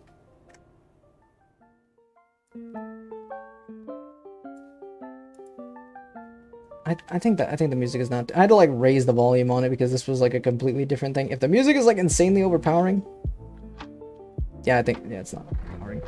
I have 2 massive dogs as well. They aren't allowed in the house except in severe weather, purely because both of them in the living room take up most of the floor space. Like, I'm more of a small dog person. Like, I love, like, in terms of big dog breeds that I absolutely love, I absolutely love German Shepherds and Siberian Huskies.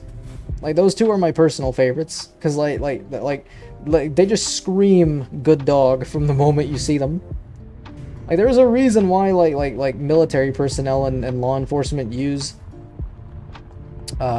German Shepherds. And in terms of Siberian Huskies, they just look sick as fuck. They look borderline like wolves, but like a very domesticated wolf. It's amazing. I forgot to refuel. I think in 7 hours I should be able to reach the place.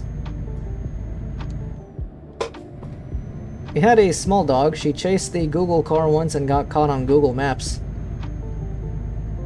That is actually amazing, because the fact that the dog has now been immortalized by Google Maps, granted until Google Maps drives through the area again to update the Street View imagery. Because like I think they do that like once every like 2 to 3 years or something. Like I remember like there's people that like actively like track the Google Earth like Street View car, just so that way they can like get caught by it when it like shows up in their town or like city or whatever. So they literally stand on its path, like along its path, and like wait for it to like take images of the scenery. So that way people show. Obviously, like the Google Street View car, I think it like has some sort of AI or something that just automatically blurs faces and license plates. But like, obviously, it's still fascinating. Like obviously, only you would know like what you look like when the image was taken. So obviously, that's all that really matters. Like the rest of the world doesn't need to know what you look like. Obviously, in my case, like the rest of the world does kind of know what I look like, because they're seeing me here in this box on the left side of the screen that just shrunk in size, so that way it doesn't take up too much space on the stream.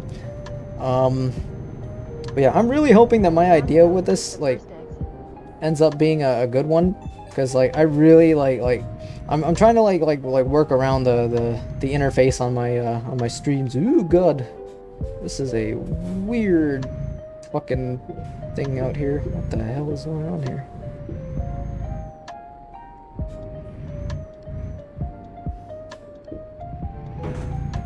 Oh, that's not good. I have to like back up a bit.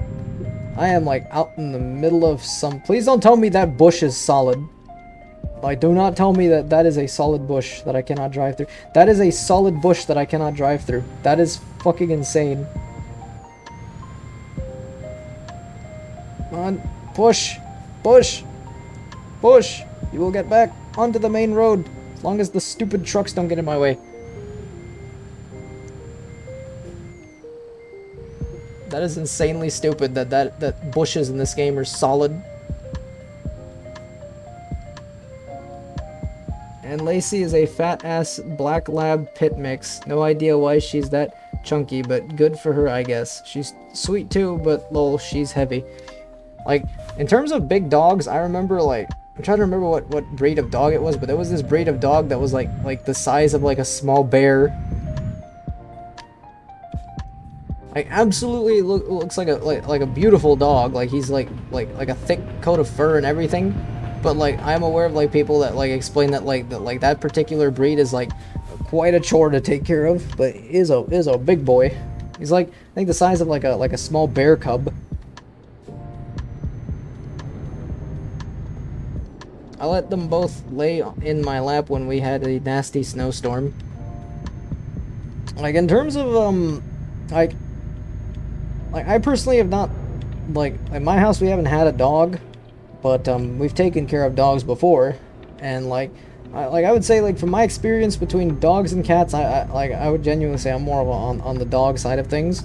Like I just love the fact that like they can't scratch your legs up completely, and they at least don't like climb up on everything. Plus, to me, I just feel like a dog like feels like way more like loving and loyal, from my personal experience with dogs. Like cats just do not give a flying fuck about you. Even if you're basically the reason why they eat, sleep, and have some place to shit and piss in. 100 meters. Turn left. And some place to scratch. If you give them a scratching post. How bad is the damage on my... Oh, it's not that bad. I think my truck should be able to make it to this place whose name I just forgot.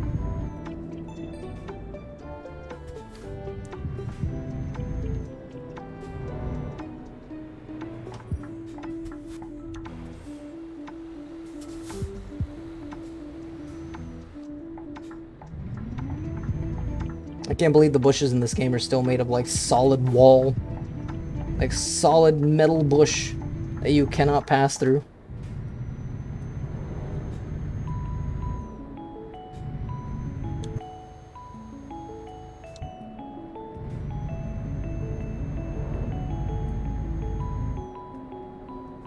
There's only 411 kilometers left. I like how this is supposed to be a 6-hour drive according to the game. Yet like 6 in-game hours is like nothing for like real life hours.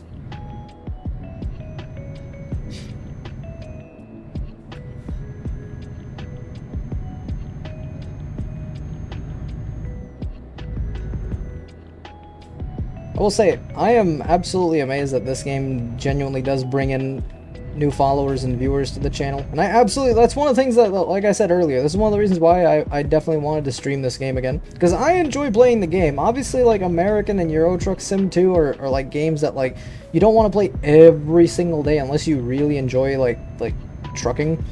But, like, in my case, like, they're great games to play, especially for streams, because they're, like, very, like neutral games. Like, they're not, like, games where, like, you don't, like, you have to worry about, like, the audience not understanding what the hell is going on. They're, like, games that you just, like, start it up, stream it, and people, like, genuinely feel like they're driving with you in this truck. Because that's what Khalil said in Malik's stream last week. Like, it basically feels like you're joining somebody along for this lengthy drive through the middle of nowhere. Like, yeah, obviously the unrealistic aspect is when you, like, crash into a solid, like, bush, and you, like, can't go through it because it's, like, made of, like, bricks or something, in terms of its like consistency, or in terms of like what it's physically supposed to be. It's insane, but it's still one of the beautiful things about this game. Lift my ass up. My cat acts like she doesn't give a shit, but only shows signs of caring for me and my mom. Like when I came home from the hospital after a week, I immediately went to take a nap in my own bed, and I woke up and she was settled standing guard outside my room. Yeah, like cats are very territorial from what I remember hearing. And I have noticed that once a cat picks some place that it absolutely like loves to use for like all its needs, it will claim that land, and it gets pissed when like some other cat or animal tries to invade. Even if the owner wants to like go to that area, the cat kind of gets a little annoyed. But it is, I think the cat is able to at least tell that the owner is the person that puts food on the table for the cat.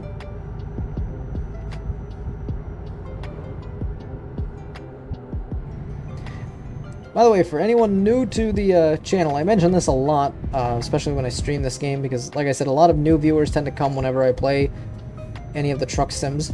But for anyone who's new, the channel obviously is not it's not just this game. One of the things that I do stream quite frequently is Fall Guys, because my boys and I always tend to do Fall Guys Friday on the weekends.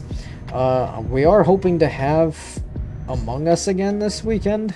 I'm not the biggest fan of Among Us, and my friends are aware of that I'm not the biggest fan of Among Us. I recognize that I am terrible at the game.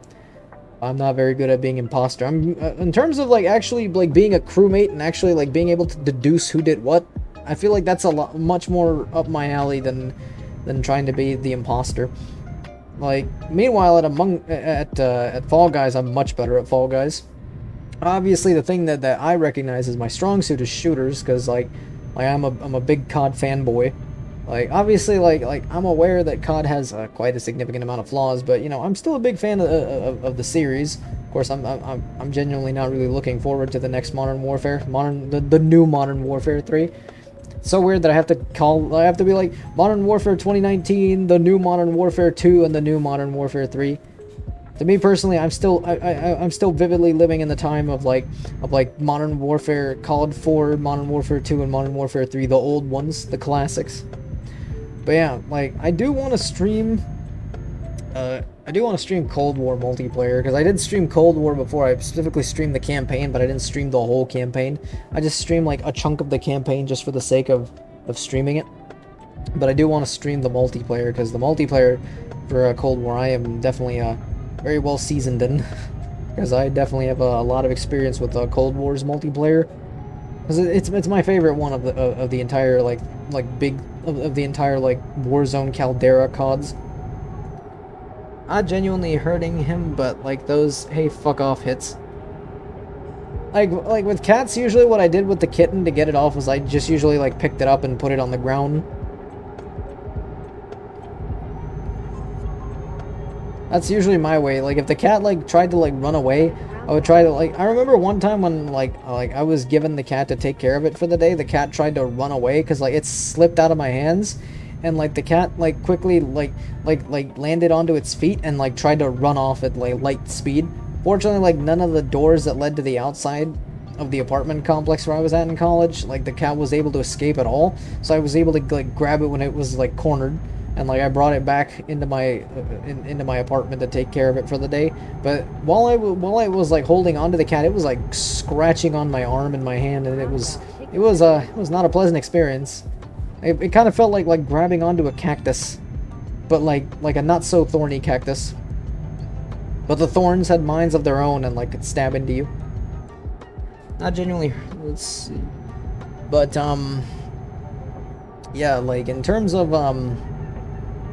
games I stream on here, usually what you'll usually see me stream is Fall Guys with my boys around Friday or Saturday. Like it depends. Like it's usually gonna be like Fall Guys Friday. That's what I always label Fall Guys streams as if they're done on a Friday. I always label them as Fall Guys Friday because it's usually the thing we do on Friday. Like obviously, like my regular streaming days tend to be Friday, Saturday, or Sunday.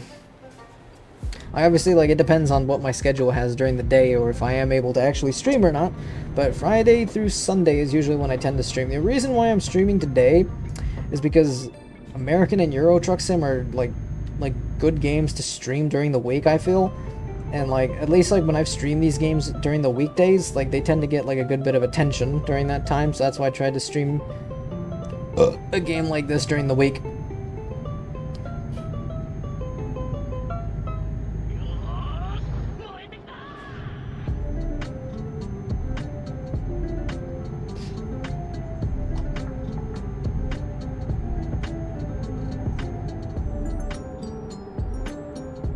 Only 294 kilometers until this journey ends, and we have reached Galati. I just remember the town's name. I still can't wait for when they add the West Balkans DLC, because I'm genuinely much more excited for that, because it adds like the whole of the former Yugoslavia. I think it also adds Albania as well. Like Albania and the whole of the former Yugoslavia. I'm genuinely excited for that because it gives a good chunk of the map to explore. Plus, it makes it so much easier to get from like Italy to to somewhere like Romania or Bulgaria, because all you have to do at that point is just cross through the former Yugoslavia and then boom.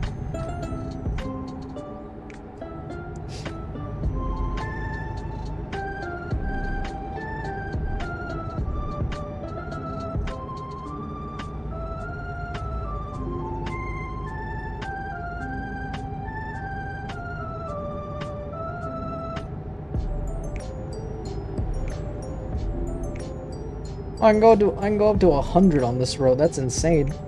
That's the first time I've landed on a 100 kilometer per hour road.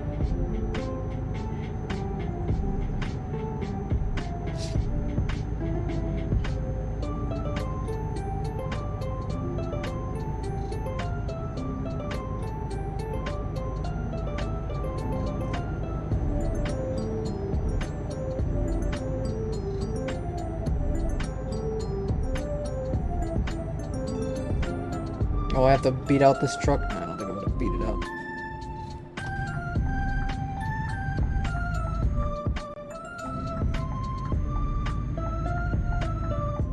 I thought I could beat out that UPS truck. Oh, it's gonna be one of those like really sharp turns that you gotta do. And then a Roundabout. Take the third exit. roundabout.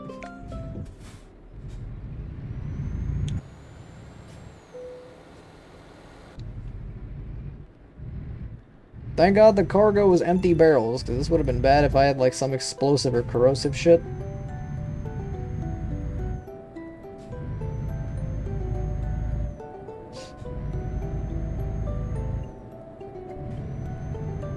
In 200 meters, turn left.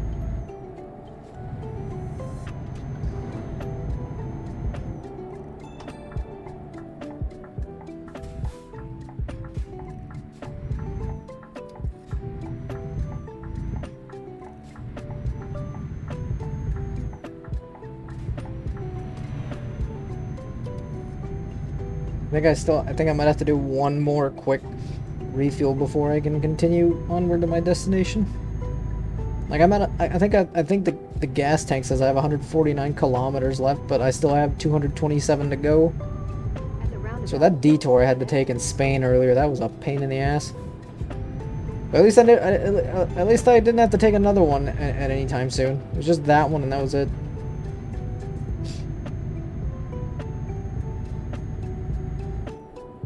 At the roundabout, take the first exit. Gotta go to the right, left. Oh. By the way, I just want to point out the hat I'm wearing on my head. If anyone gets the reference, if anyone gets the thing that this hat is referencing, then points to you, because anyone who knows what this hat means, then I applaud you and salute you for knowing what this hat is referencing. I wore it specifically for this Euro Truck Sim 2 stream. I mean, I've had this hat for years, but I don't wear it very often because it's one of my nicer hats. But I mean, I know it's one of these like mesh type of hats, but I absolutely love this hat because it's referencing a show that while it's not very pleasant in terms of its art style, it is quite entertaining at times. Okay, I'm at Bucharest.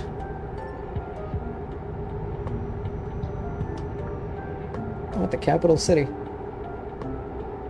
Keep left. Then, turn left.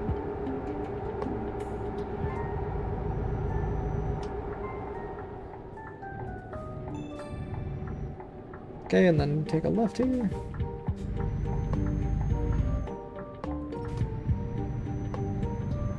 Okay, there's 130 kilometers 200 left. meters, turn left. I really hope there's a gas station nearby, because I really don't want to go through the process of,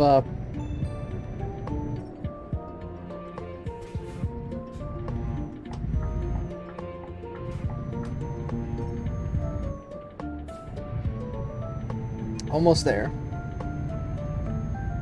Okay, I want to know if there's a gas station nearby. I could easily use one. I am, where the hell am I?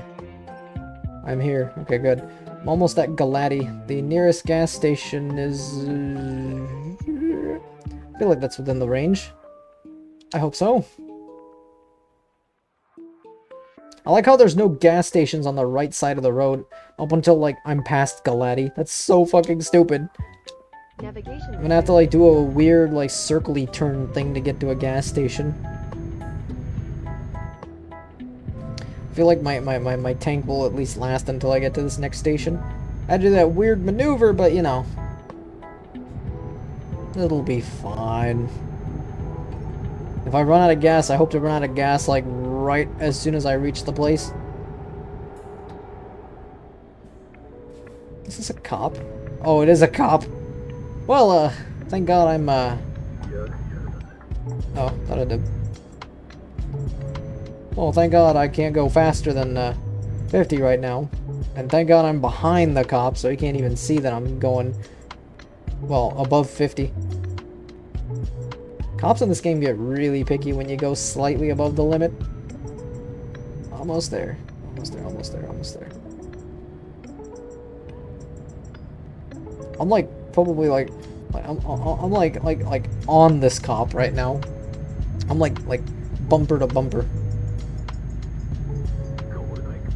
Okay, the cops switch lanes.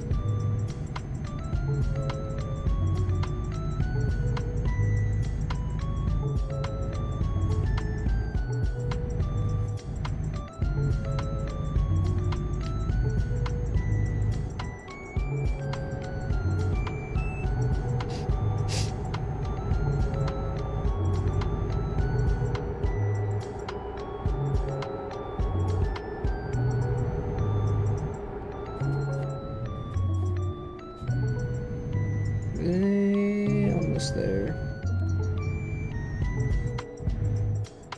Okay, I've got like 109, 105. I think I should still be able to make decent progress to that gas station. Like, I'll be like 30 something kilometers short in terms of gas.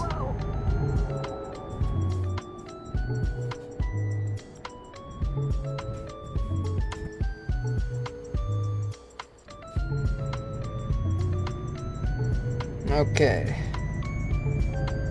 How much further am I from it? I shouldn't be that far from it. Oh, I'm like almost there. Sweet. I think I should be able to make it.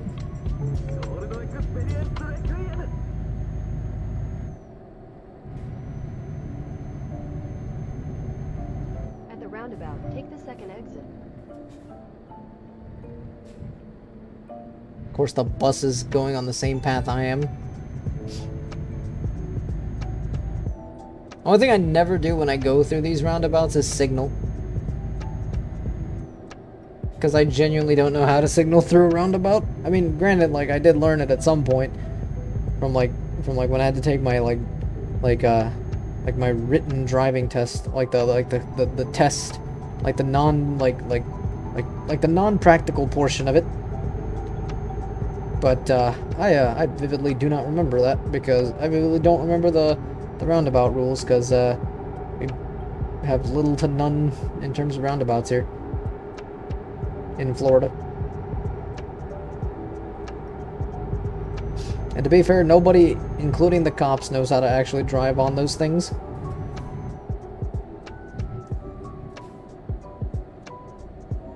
Almost there. Got 89 kilometers left. You are running out of fuel. I am aware of that. That's why I'm trying to get to this place. Oh sweet, it's a shitty roundabout. But I just have to take it and, you know, dump myself off on that gas station over there.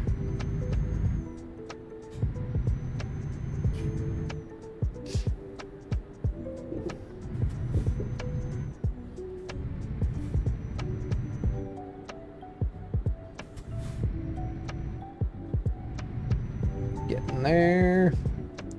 I just have 101 kilometers left. I'll be like 85 short in terms of gas.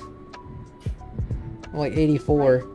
Then turn right. But I should be able to refuel this bad boy. get this last leg of the journey done.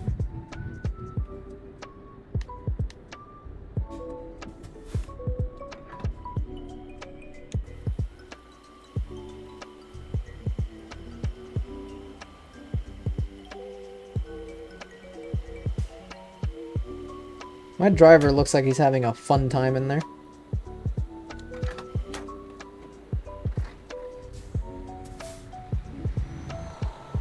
Navigation resumed.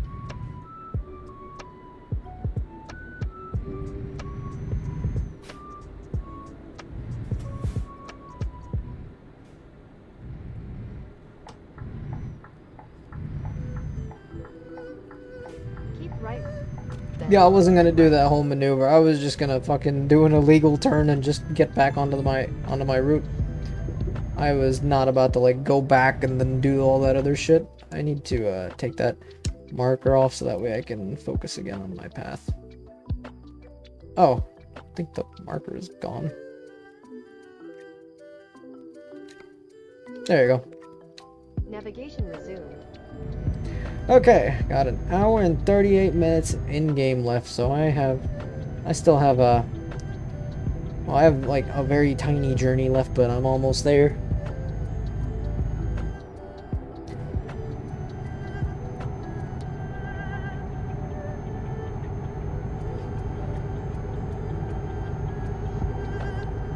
Making good progress.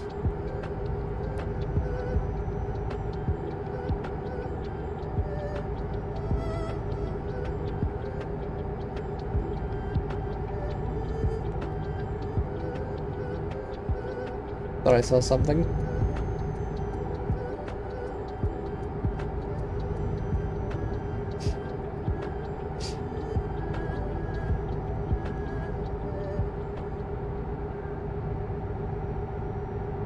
Honestly, I would put a steering wheel and pedals and gear shift controller scheme with me, but that would be a pain in the ass to set up on my desk. Plus, on top of that, connecting all of it would also be an equally as much of a pain in the ass.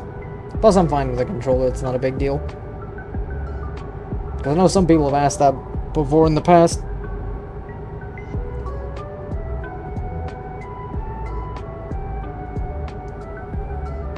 I am just speeding through this shit like a motherfucker. I do not care anymore. I'm just like, I need to get there, get this job done, and collect my money.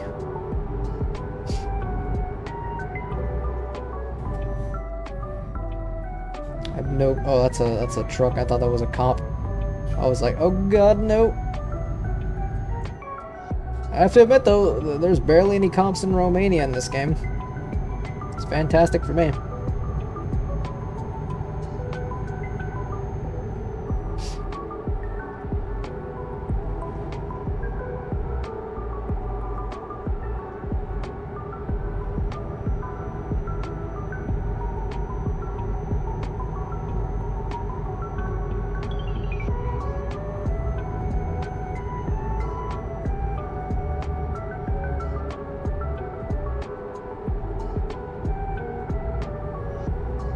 Okay, I've reached Galati now. Means there's a place that I just have to stop at and dump all these barrels, and I should be getting my paycheck. Another truck, thank you. I was really hoping that it wasn't a cop. Alright, light speed through this shit, light speed.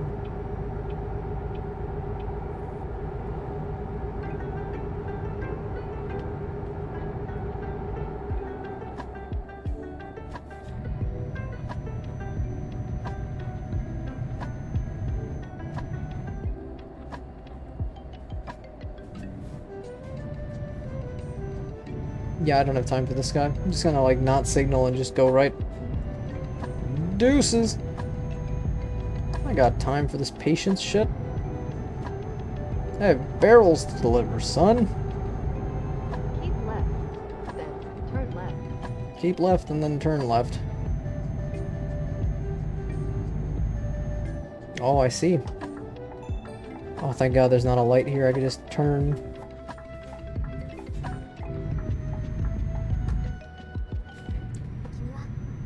Skylar James 100 says, "Hey buddy, how are you? I am doing well. How are you doing?"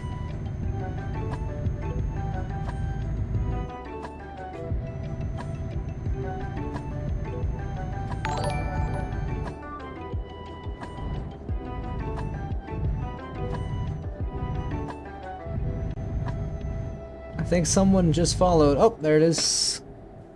Jennifer Jack 3 is now following. Thank you for the follow. And who else is following? While I look at my phone and drive at the same time. Skylar James 100 is now following as well. Thank you both for the follow. That brings us now at 40 followers. Welcome to the channel. Hope you are both enjoying the content. Do you stream daily? Unfortunately, I do not stream daily. My my schedule during the week doesn't really allow for daily streaming. I usually stream around the weekends. I'm only streaming today because I really wanted to stream a Euro Truck Sim or American Truck Sim, and like a game like this, when I have like a time available and I wanted to like stream, you know, something. This is like my go-to thing to stream. This. Or like Call of Duty or something that's very like easy to stream, and I don't have to like get myself into the mindset or something that requires like a group of people. But I do stream, you know, every week, like at least once a week. I try to stream. There might be a few instances where I may take like a week break or something. In 200 meters, But turn left. But yeah, usually what my channel consists of is like I mentioned before. For those who were here earlier, I do stream, I don't stream just this. I do stream, it's mostly, like on Fridays, like, there's a high probability that I'll probably be streaming Fall Guys with my boys, with Jimmy and Malik. And obviously, like, that's the main thing I stream on Friday. But if Fall Guys Friday doesn't, I usually label those streams as Fall Guys Friday, or some variation of Fall Guys and Friday in the name. But what I generally tend to stream is like usually like shooters. I stream a lot of Fortnite. I haven't streamed much of this season because I genuinely wasn't like the biggest fan of Fortnite Chapter 4 Season 3. I kind of thought this season kind of sucked. No, for the most part, like it's either gonna be like some type of shooter. I do want to stream, because I mentioned this earlier, I do want to stream the entirety of the Call of Duty World at War Final Fronts campaign just for shits and giggles. Just because that game is terrible, but I genuinely like want to stream it just so that way like I have some sort of game that I completed from like start to finish. Because I know Malik did that on his channel. If you haven't, I do always like to give a shout out to my friends' channels. So Malik, definitely recommend his channel, How to Discipline _. He streams usually tries to stream once a week, just like on my channel. And I'm a frequent guest on his channel as well. So if you're following his channel, you will occasionally see me pop up frequently.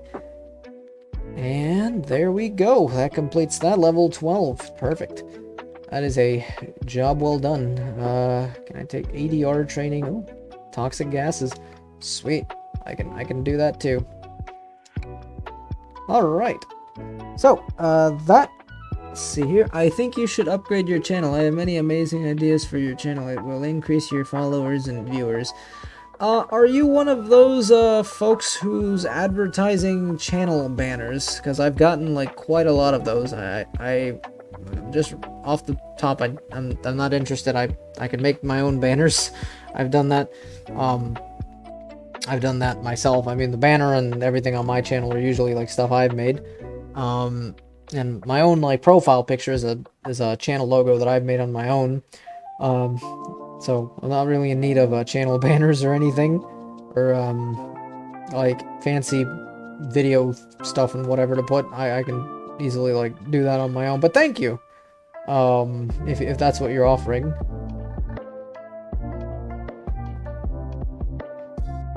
Oh, actually, I'm a professional graphic designer and I do it for a living. Yeah, no problem, dude. That's alright. Thank you again for the offer. if you're still interested in the content of the channel, I do stream. If not, then again, I apologize, but yeah, I'm not really into looking for any graphic designers or anything. Besides, my channel is like, maybe if like my channel was like really gigantic, I would like to have fancy graphics and stuff. But as it stands right now, this is just like a thing I do just for fun on the side. This isn't like a main thing I intend to turn into a career. If at some point this channel does grow to a significantly large size, like a big time streamer or something, then yeah, I would have to look into getting nicer graphics and stuff. But that's if I'm like actually making money off of this. But you know, since I do this, you know, for fun on my own, and I don't really intend to actually make any actual cash off of this, I just kind of just make my own stuff. I do try to keep it like that, just because I like it, like it feels like more personal to me in that sense in terms of my own channel. Like I could say I've made my own stuff. I made, you know, the banner and the logos and everything else. That was all like made on my end. But yeah, I appreciate the offers, and this goes for if you need any help in future, you can contact on my Discord account. Here it is, Skylar James 11. Thank you. I will definitely keep that in my address book. Well, not physical address book, but you get what I'm saying. With that job complete, I think that should do it for stream. How long have we been streaming? 4 hours. I would say this was a very successful stream tonight. I would like to thank everyone who tuned in tonight, and everyone who followed. If you haven't followed yet and you're tuned in, I definitely recommend following. There is content that shows up at least once a week, every week on this channel. I do try to stream at least twice a week, but you know, twice a week is I back in the day I used to stream quite frequently, but it's just a very pain in the ass thing to maintain frequently. Like when I tried to do the 13 Frights, Corns of Fright, I do want to upload those videos to my YouTube channel. By the way, for those of you who are new to this channel, what I tend to do with the VODs on this channel, all the recordings and stuff, is I keep them on Twitch for at least 2 weeks, because I don't know why, I feel like Twitch just doesn't delete these clips anymore like it used to. Like back then, I would keep them up for at least 7 to 10 days and then just delete them automatically. Now it just keeps them permanently. So what I tend to do is I keep the clips up for like 2 weeks, and like I have these already, like I have these, like after this stream is done, I intend to like export this whole thing to YouTube, and then on YouTube it just stays privated until like until literally like it just stays privated and until like 2 weeks have passed, and then I remove it from here and then make the YouTube and then make the full recording public on YouTube. So that way it's like, I like to have YouTube as like a place to keep all these old stream recordings, so that way they're always available for future reference. If anyone who just wants to sit through like several hours of just me streaming something, then they're all there. I do make original videos, not as much as I used to long ago, because I personally find streaming to be a much more like easier to do thing in that sense. But I can edit videos. I made a video with where I played a Halo 3 Lasso with my friend Jimmy. I do recommend checking that out. Link to my YouTube channel as well. There's a thing with my YouTube handle there on the bottom of the advertisement, and there is a link to it on the channel. I definitely recommend watching the channel called the video called Failing at Halo 3 at Halo Combat Evolved Halo CE Lasso. Definitely recommend watching that video. It's entertaining. It's one of my proudest, well, I wouldn't say proudest, but like one of the videos I'm very proud of making in terms of like the whole editing and getting everything to look the way it did. And I do perfect them more and more as I go. But those types of videos, I don't make them very often, but when I do make them, I try to, you know, go hard on how I make them. But again, thank you for everyone who tuned in. Thank you to all the new followers. If you're not following yet, please follow. We're hoping to get to 50 followers at some point, and then just keep going from that point onward. And stay tuned for the next stream. I will see y'all next time. Peace.